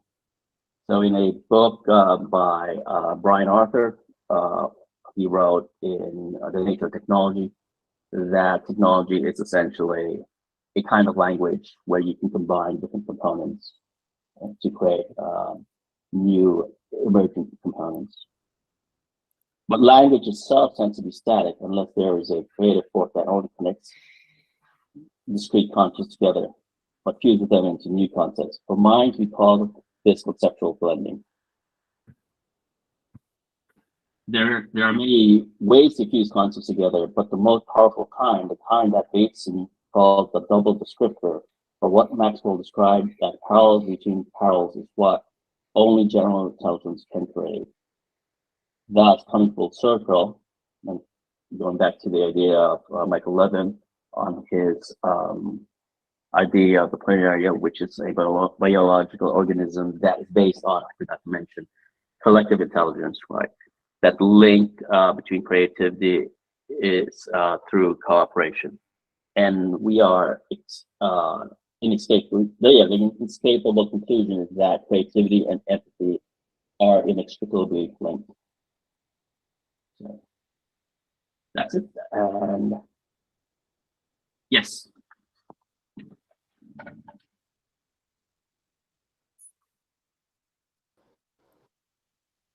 Great. Awesome. Yeah, thank you so much. All right, so thank you so much for all everybody's introductions and sharing everybody's ideas. So I think we can just go ahead and open up questions to everybody who's in the audience, and we can have a nice panel discussion. So yeah, let's go ahead and Jennifer. Hi, Jen. Hi, Jennifer. Hello, everyone. Let me see if I can. Okay, yeah, you can unmute yourself. Nice. Okay, great. Go ahead. Can you hear me? Yeah.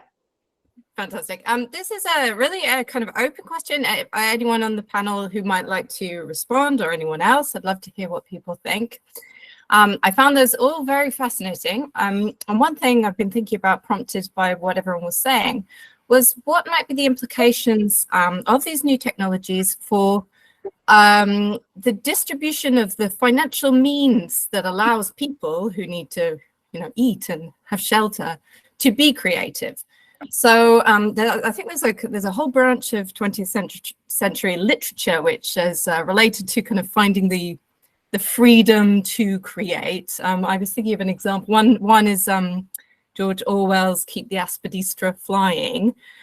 So if you remember that story, the main character would love to be a poet, but his attempts at poetry drive him into abject poverty, and so he goes into advertising instead, as advertising is a sort of minimally creative career which he can do that uses his creative skills to some extent, but it also kind of bars him from the freedom to be as fully creative as he'd want to be. More positively, I mean, I myself, I work as a lecturer in life sciences, and so I feel lucky to have a job which pays me a salary, supports my family, but allows me to express my own creativity as part of my working process that I'm paid to do. Many things that people have done in that kind of thing, like making advertising copy, making illustrations, some of that has been progressively mechanized. We saw photography have huge implications, in that area through the last, say, 100 years. We're now looks like moving into a new area where many more things that would have been produced by people can be done in an automated fashion. So these are some of my thoughts. I don't really have a kind of, I wonder if there is one consensus, but perhaps people might like to comment on what this means for the kind of distribution of funding for creativity and its fairness or unfairness in society. Thank you. Yeah, Christian, do you want to have a go at it? And then Simon too? Sure, I can have a start. Thanks so much for your question, Jennifer. I would like to provide one perspective on that. So about a year ago or so, or a bit longer, we set out on studying how creative AI, especially text-to-image generators, are actually going to impact professional creators. And we were particularly interested in this group. And we've been looking at professionals in one particular industry, video games, because so far, and even up to now, there is no study focusing on one industry. There is one other paper I can refer you to later from KAIST, Korea. Really, really interesting study where they look at impact of this technology on professionals across many different creative domains, professional artists, but not on a single industry. So we've been looking into this, and the thing I can tell you is that I do not see one particular trend. I think the jury is really still out on this. But what is happening is really interesting. On the one hand, not on the one hand, sorry, let me start again. I think there is consensus that in-game industry in particular, where we talk about quite a product-oriented applied domain, it's pretty clear that creative AI will increase efficiency and lead to decrease in production costs. However, the question is, how is this going to influence people's jobs? And while some leads in our interview studies said, well, this is certainly going to impact hiring decisions, and in the future we don't need 5 concept artists anymore, we only need 3 or 2. Others would say, well, I always prioritize the human element. I want to make sure that people can sustain a living by creative work. So at that point, there's people who are willing to put some profits on the line for supporting the human element in their company. But of course, we have to see how long this actually withstands market pressures. And that takes us to the next question, namely, how is it going to change the creative outcome and the product, and how are the consumers of these products going to react to it? Because I believe that's ultimately the deciding factor.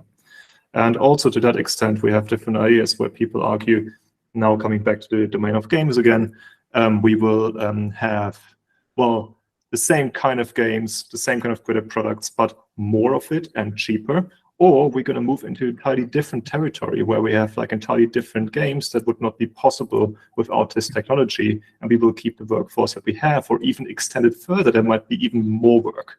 And I think ultimately that's a market decision, and it's very much open where we end up. Handing over to Simon. Yeah, just to add a bit more. So, I mean, I've been fielding questions about AI machines taking our jobs for literally decades, but only in the recent last year or so has it felt actually like it might happen. And I've been kind of saying, no, don't worry about it for various reasons. But if we split the people into three types, let's say very broadly, the creative hobbyist, the creative artist, and the creative professional, then the impact of these new generative deep learning systems on them are different. The creative democratization that we're getting for the hobbyist is fantastic. Now, people are making amazing art and music and everything else, really owning it, having a great time, and you know, with as easy as writing a prompt, although prompting isn't as easy as it might sound. And we've been working on things like that in computational creativity for forever. Having AI systems be co-creative with you is a great boon for the hobbyist. And I'm glad that I'm unlikely to have to ever use Photoshop or Illustrator again. So glad about that. I hate those things. So this is a good thing, but those people don't necessarily give back to artistic culture, and they take from artistic culture because of all the copyright issues related to the images which models are trained on. So this is leaving some people upset by it. I'm more optimistic for the creative artists because one thing AI systems won't ever be is human. I want them to have, you know, like I said in my little presentation, I want us to understand them in ways in which we understand people, but not as people. And the blood, sweat, and tears that people put into their artwork and their thought, their philosophy, their politics, their humanity will, I think that's going to become more of a premium. You used to be able to buy a video game where they were very proud of the fact that none of their 3D models were computer generated. They were all tweaked by hand in Blender or something. And that I think we'll see more of that. We will treasure human artists, human connection a lot more. I think it'll be a bit of a battle royale, generative AI versus capitalism. And my guess is that capitalism will win. And various people are talking about the universal basic income going down to 4-day weeks in order to enable people to have better lives while still having a meaningful job which pays well. We're already seeing jobs being lost to ChatGPT or GPT-4, and I think this will have a massive effect on some people. But I'm hoping that, as with all automation, it will lead to new jobs. The prompting is already a 6-figure job. So I'm reading, and it will also improve the quality of our lives. My grandma, who's on my mind at the moment because it's her funeral tomorrow, she had to work the fields during the war, picking potatoes. And now you can't argue that automation didn't help with that kind of thing to reduce the drudgery. There is a lot of drudgery in the creative industries. You've had to spend, you know, 6 weeks on the texture for a model for an AI for a character in your game, then you know there's drudgery there for sure. And I think AI systems can certainly help with that. And I think just one last point actually I meant to make in my talk, which is about chess. Chess hasn't been ruined by superhuman computer abilities at chess or Go. In fact, it's a world championship chess right now, and it's never been more popular. I have a feeling that humanity will win out in the arts, but in the industries, I think capitalism will win out and people will lose their jobs and governments will have to react. Yeah, go for it, Carlos. Yeah, it just seems to me that the generative AI will allow humans to be able to have richer expressions of their experiences. However, the question about compensation, I believe, is inextricably tied to intellectual property. And we already see that today with the lawsuits against Stable Diffusion and Midjourney regarding, yes, they captured some, I forget which company it was, that some of the training data was from copyrighted images. And then, yeah, we're also seeing it just today. There was a tweet about Grimes was, well, I think one artist, I forget his name, someone copied his voice and created a new song, and it went viral. So now Grimes is offering 50% royalties to use her voice for anyone free, right? We'll split the profit. But still, the people who would be able to benefit from that would be, of course, the celebrities and not all the small guy. So, but just like in the music industry, where everything is copyrighted, small rights are copyrighted, right? And you always have to get permission for separate songs. It's probably likely going to move in that direction for other media.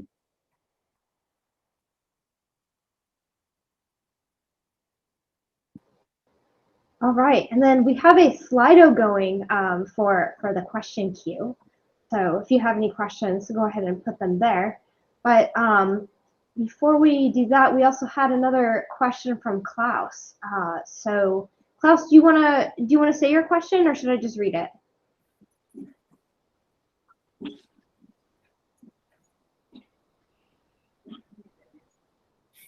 Okay, I'll read it. All right. So he says that he feels the talks have been focused on human and computer creativity. He's curious about the opinions and observations of the panel on animal creativity. So what would be the minimal requirements for creativity in the natural world, and how can that inform our efforts on artificial creativity?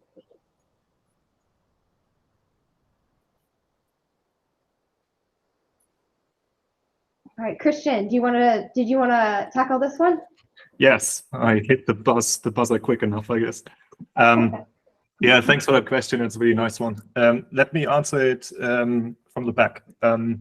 So in 2017, I actually wrote a paper with Simon about this, or at least we started a paper on that, because something that we observed was that computation creativity as a field has been very much focusing on what I think Csikszentmihalyi called big C creativity. So basically eminent human achievements such as relativity theory, I don't know, Picasso's painting and whatever. But we were wondering, like, could we complement the computation creativity research agenda by looking at creativity from another angle, and namely from the other end of creativity. And now we're talking about what I think Kaufman and Bergetto, two creativity researchers, have been calling like the mini creativity or little creativity, creativity in everyday acts, or even creativity in adaptation and development. And I particularly became interested in creativity in animals and creativity at the very edge of life. So what is like the most minimal creativity we could possibly think of? And now it gets really tricky, and it comes back to what Simon has said about attributing creativity to something, because ultimately it's a human-made concept. So if Klaus asks, let me see, what would be the minimal requirements for creativity? Well, then we could think about that in terms of a particular conceptualization of creativity as we use it, right? What we did back then was taking something that's called that some people called a minimal definition of creativity, consisting of two components. One is novelty, one is value. So it takes these two things. I think Maggie Bowden has added surprise to that list. Let's forget about that for a moment. And then the question is, what do we need for an animal to exhibit a behavior or produce something that is both novel and has a value? And then it comes down to what is that value, and to which extent do we conceive novelty, or when can we talk about something becoming novel? And I think ultimately this takes us all the way to evolutionary value. For instance, it's one way of conceiving this. Animal could engage in an activity that produces new behavior, new artifacts that are novel and valuable for it in terms of providing some reproductive value or evolutionary success. It's one thing to look at it. Then there is a lot more we can do, but I'm going to finish now in actually grounding this value in individuals' behavior. And I find this like using different theories. Like the paper we wrote back then was using autopoietic inactivism, and we actually talked about what would we require for creativity in autopoiesis in an individual's constant self-generation. What would be creativity in adaptation to entropic forces attacking from the outside? And I find this utterly interesting because it takes us away from a view where we design machines that do something that we find creative as users, to a machine that does something that is creative for itself, coming to the autonomous machines that Simon has related to, and that's for me makes it a really interesting avenue for creativity research, and a great way for us to free us of these conceptions of what is creativity that are very rigidly focusing on eminent human achievements.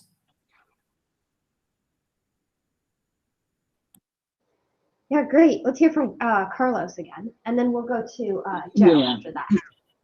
Yeah, so there's two ways to think about this. One way, if we look at biology is already immensely creative. So even for the small cells, then it has that creativity. However, there's a lot of requirements to get to a minimal cell. You need autonomy, you need agency. There are a whole bunch of properties to even get there. However, if you look at the generative AI, the requirements is much smaller.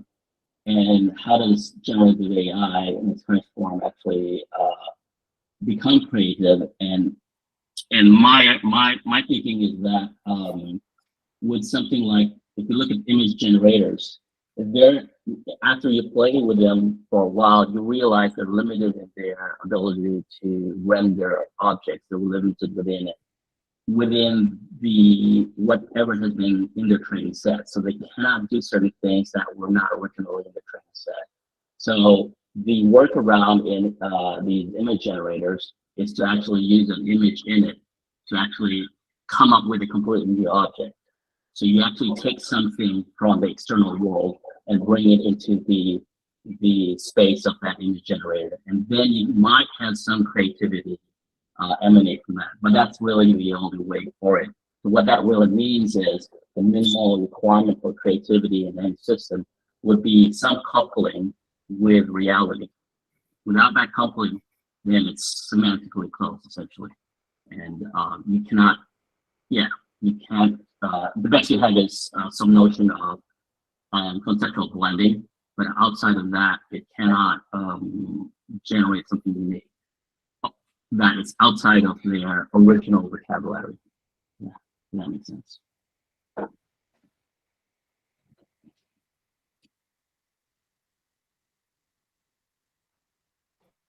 Okay, and Joe.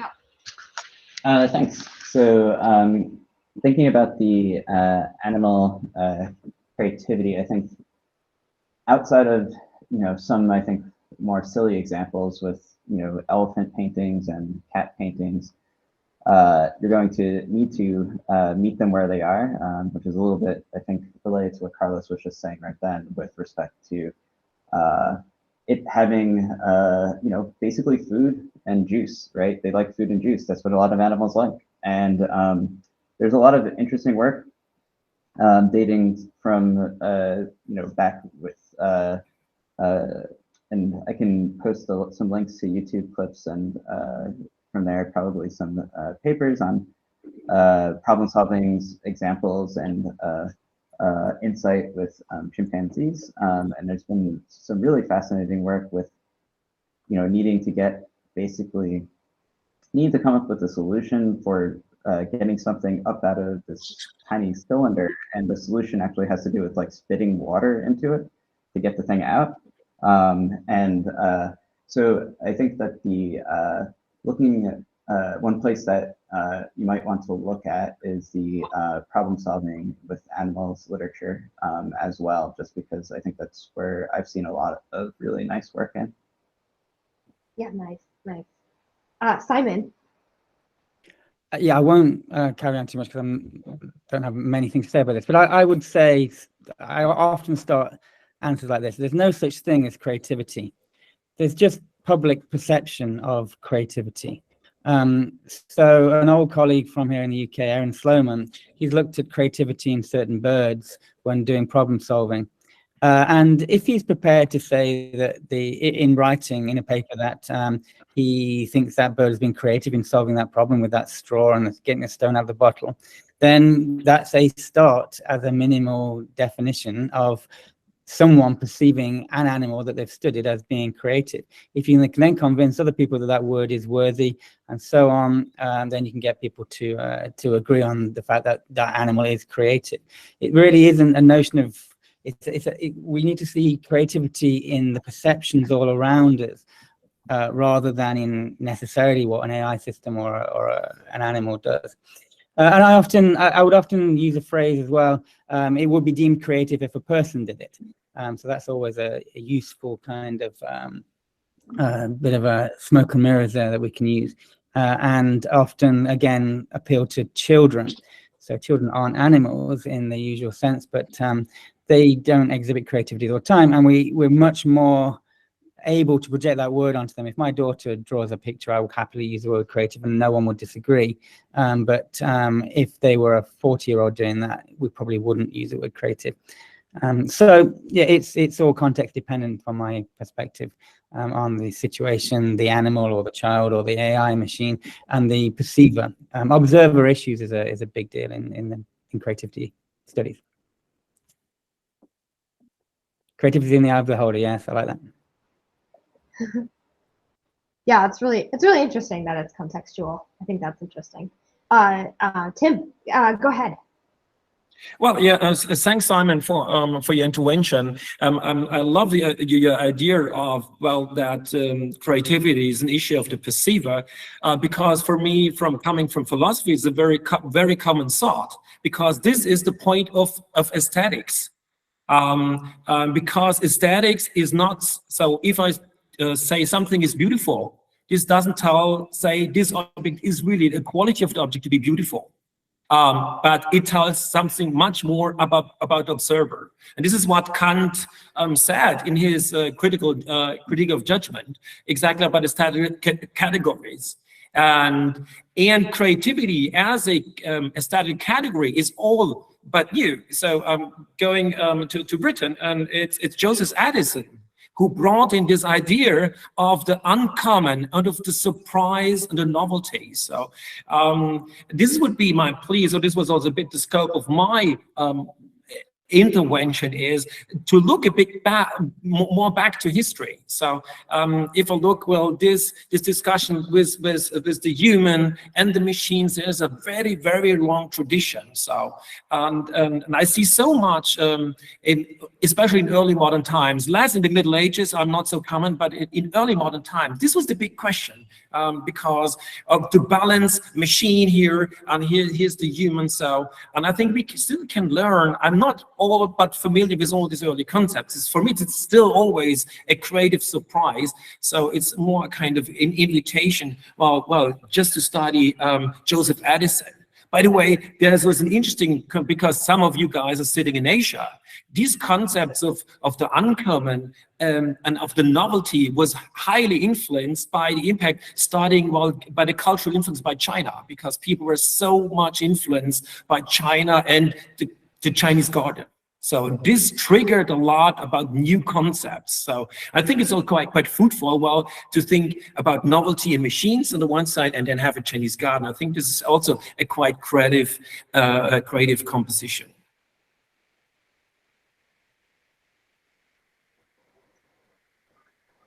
Yeah.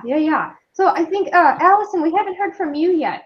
Do you have any thoughts on this particular part or anything that has been said so far?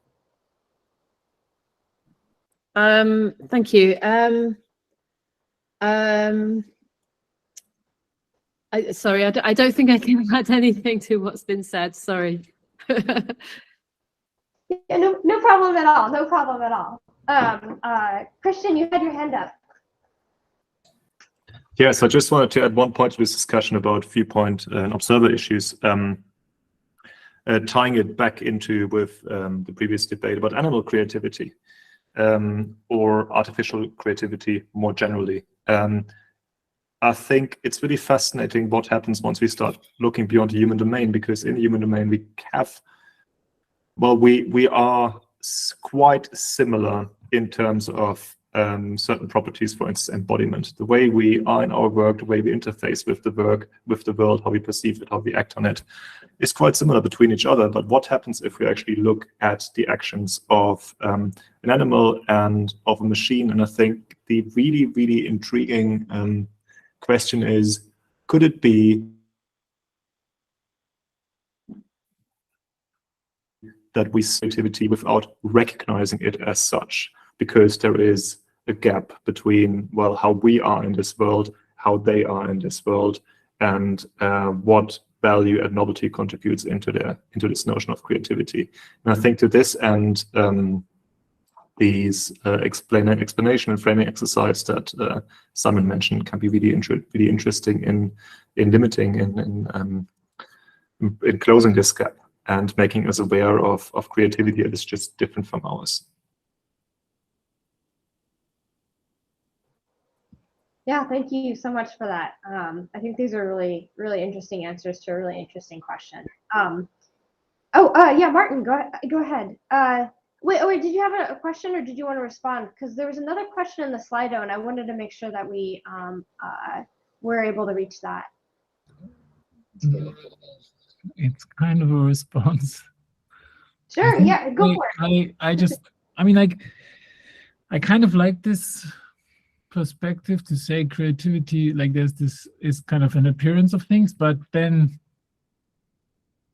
it seems to me that there are some things that aren't just an appearance. Like if I say, for example, let's go 1,000 years back and compare what humans were able to do and compare it to right now, then somehow I think there's lots of new things that exist now that didn't exist back then.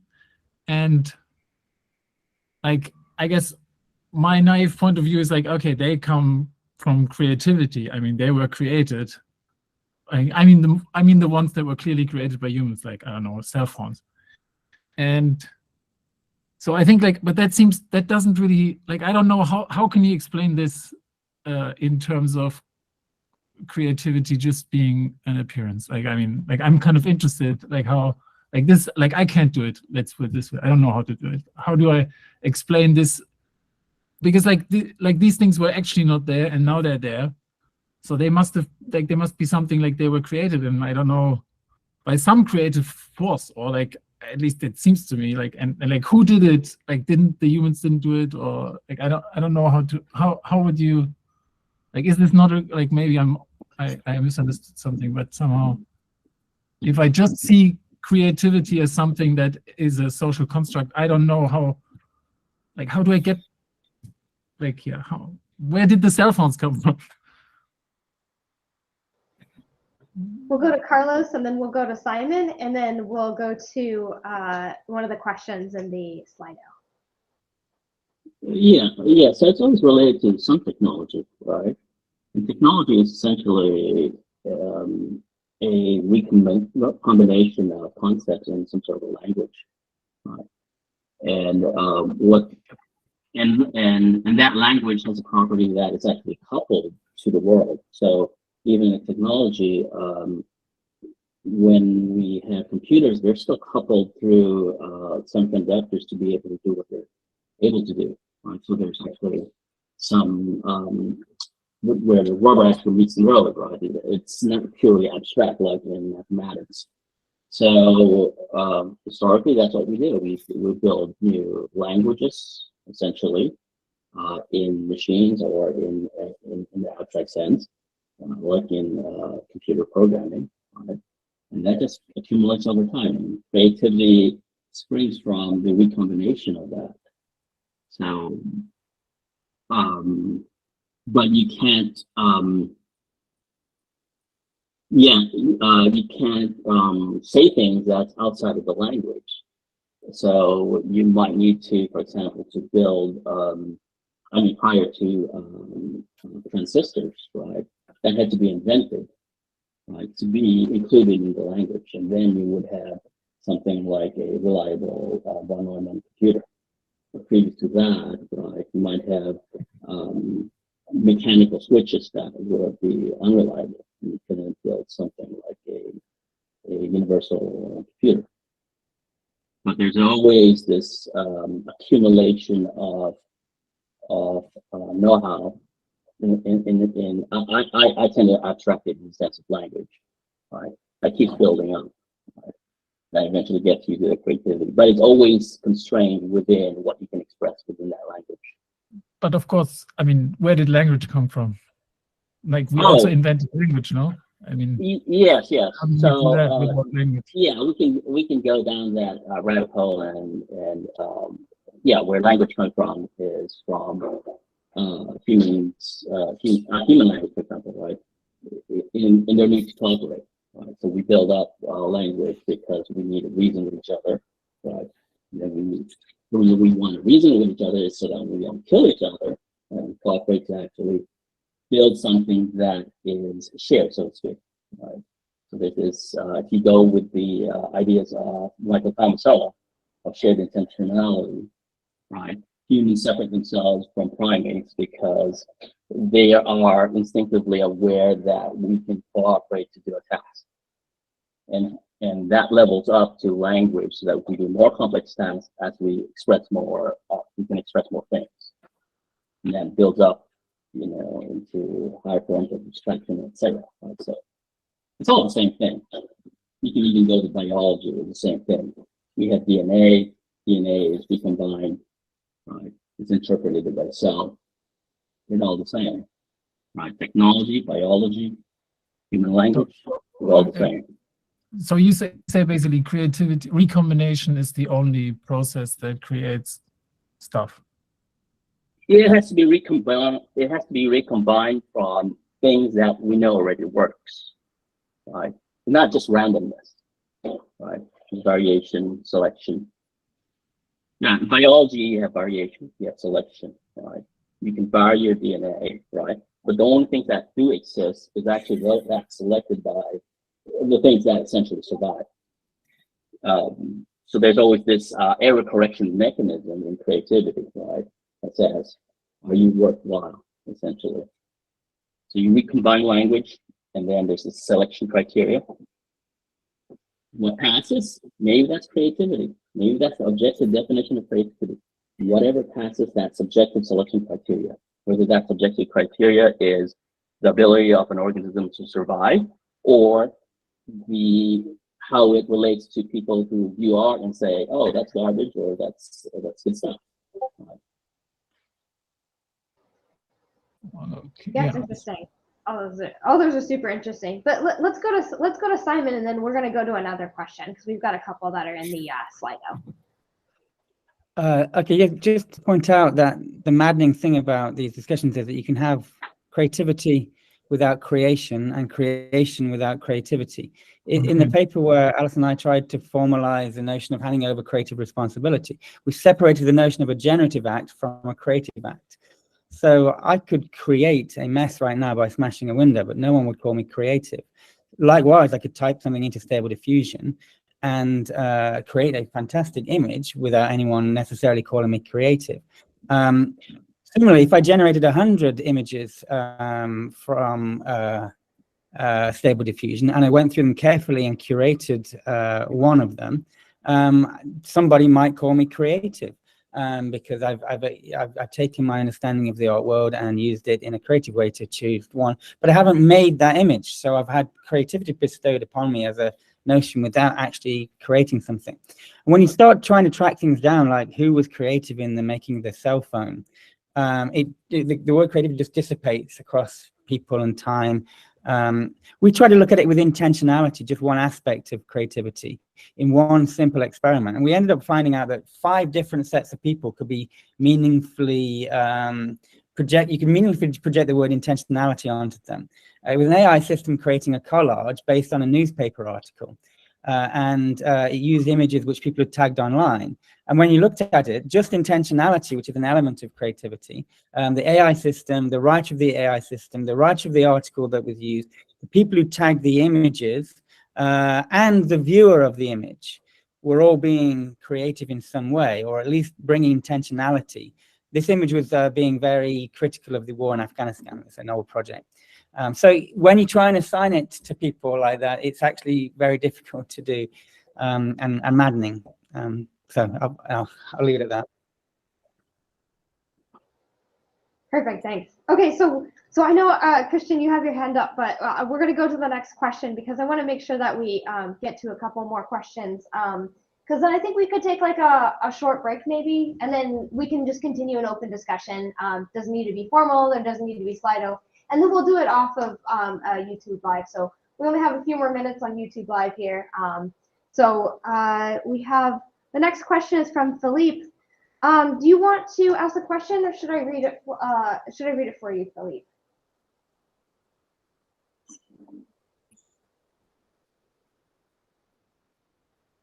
I think I can.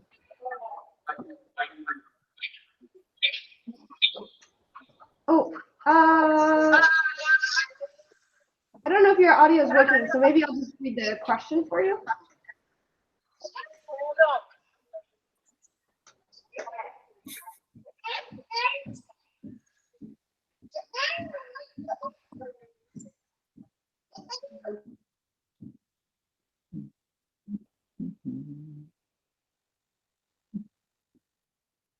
Alisa, you're in silence. Sorry, Oh. Can you hear me now? Sorry. Yeah, my bad. Oh, yeah, now we can hear you. Yeah, go ahead and, yeah. I was saying that thank you so much. It has been so interesting to listen all of you speak. My name is Felipe. I am a researcher at KMD in Keio University in Tokyo. And I have an AI project that seeks to close the gap between the have and have-nots now in the AI tech era. And I wanted to pick your brains and ask you if you think that these technologies, first, if they deliver value to the general public, and secondly, do you think that this digital gap that is now becoming bigger between remote communities and vulnerable communities in Latin America or in other places in the world, do you think it's important to address this digital gap and introduce responsible AI to vulnerable communities like indigenous people and elderly communities? Thank you very much.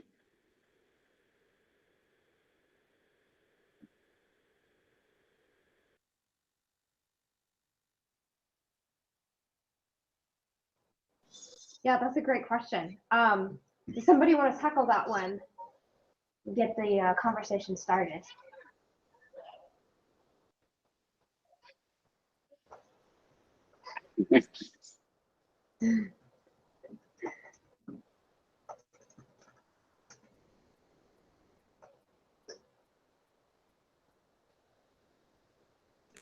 Perhaps a bit of clarification. I mean, we'd all like to help the Global South and other areas with AI, but it's not clear what process we're talking about. Is AI causing problems? AI is causing problems in many places. Are we talking about fixing the problems, things with biases? Are we talking about the question of people losing their jobs? Are we talking about with elderly, better healthcare in their older age? Not clear how to respond to that question. So do you think it's an issue, or maybe it's not? Maybe it's not an issue of access. So people in remote areas, because I think that we in a lab and researching, we're very close to AI, but we sometimes forget about the thousands or millions of people that don't have access to ChatGPT, don't have access to these AI technologies. And do you think that that digital gap is important to talk about? And do you think that maybe governments should be more interested in how this digital gap is opening every single day even more? My guess is the governments will get round to that. They're already dealing with issues of copyright, employment issues and so forth. But yeah, I think governments should look at that. As academics, we're feeling the pinch because we don't have access to large GPUs, large clusters of GPUs for millions of compute hours. So it doesn't have to be remote communities or impoverished communities. It is a big concern, the globalization of AI into the hands of 3 or 4 companies who have literally tens or hundreds of millions of dollars to spend on compute, and then putting up barriers to entry through subscription charges. I mean, if you don't know about them, I would point you towards the company Stability AI. I went to see those guys. They work above a chicken shop in Notting Hill. Maybe they've moved now. Because I was very keen on the way that they are democratizing AI as best they can. You still need massive compute, but they make all of their models open source. So again, there's still massive barriers to entry, but if you have a GPU on your machine with enough RAM, you can run some of these models. And yes, they have subscription services, but their ethos is to make sure everything is open source. And hopefully that will help balance things up somewhat.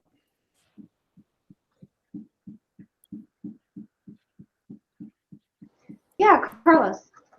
Yeah, indeed. The tension here is between monopolization and decentralized production. With AI, if it becomes available to more people, then in a decentralized way, then they can be more they can build more things on their own without the need of the monopolies. However, there's always this tension that the monopolies would like to own everything, and thus taking away the potential livelihood of other parties.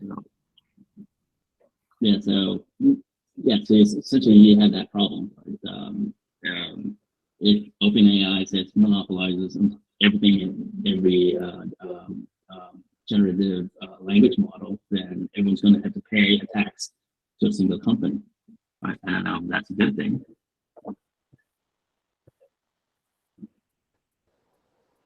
Yeah, let's hear from Tim, and then I think we'll take like a 5-minute break after that, and then we'll stop the YouTube live stream, and then we'll continue the discussion off of YouTube. All right, go ahead, Tim. Yeah, thanks to Xinwei to a couple of questions where I can't give a full answer. So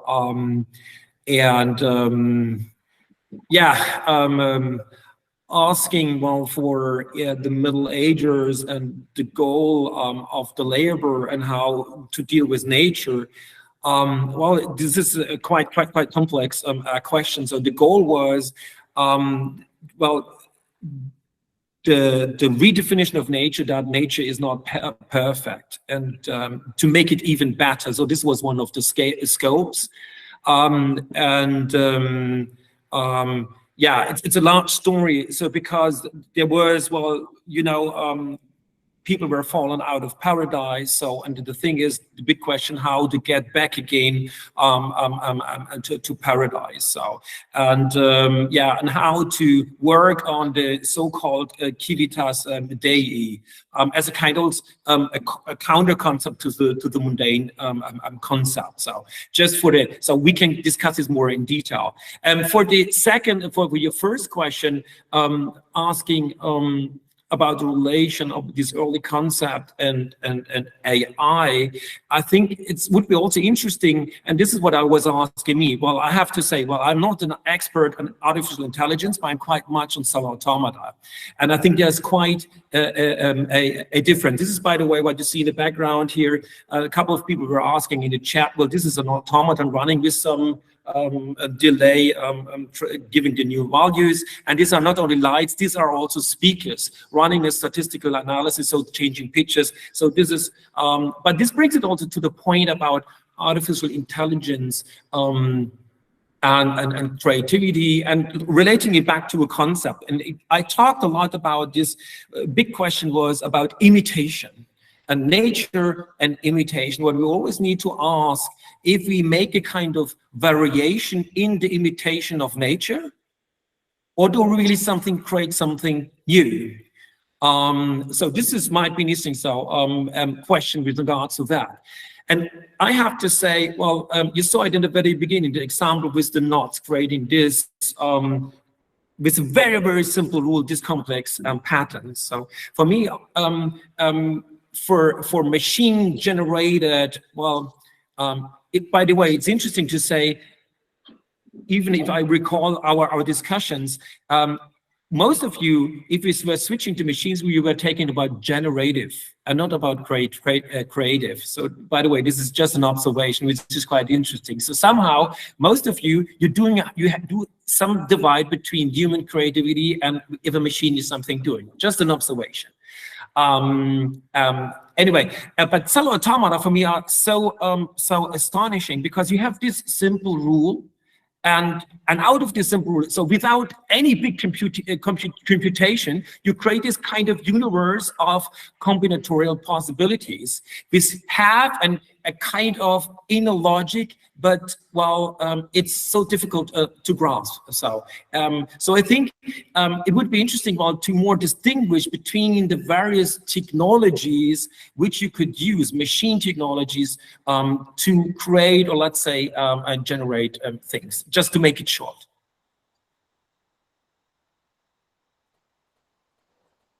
That's great, and I think that's a really excellent point to end on. So I just want to give a round of applause to all of our speakers and our panelists today. This is super great. Thank you so much for joining us on YouTube Live. We had a lot of fun.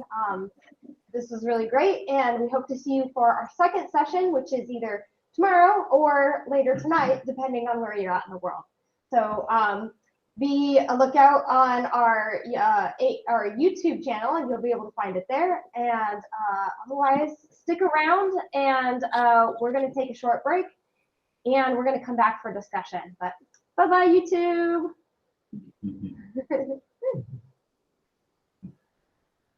All right.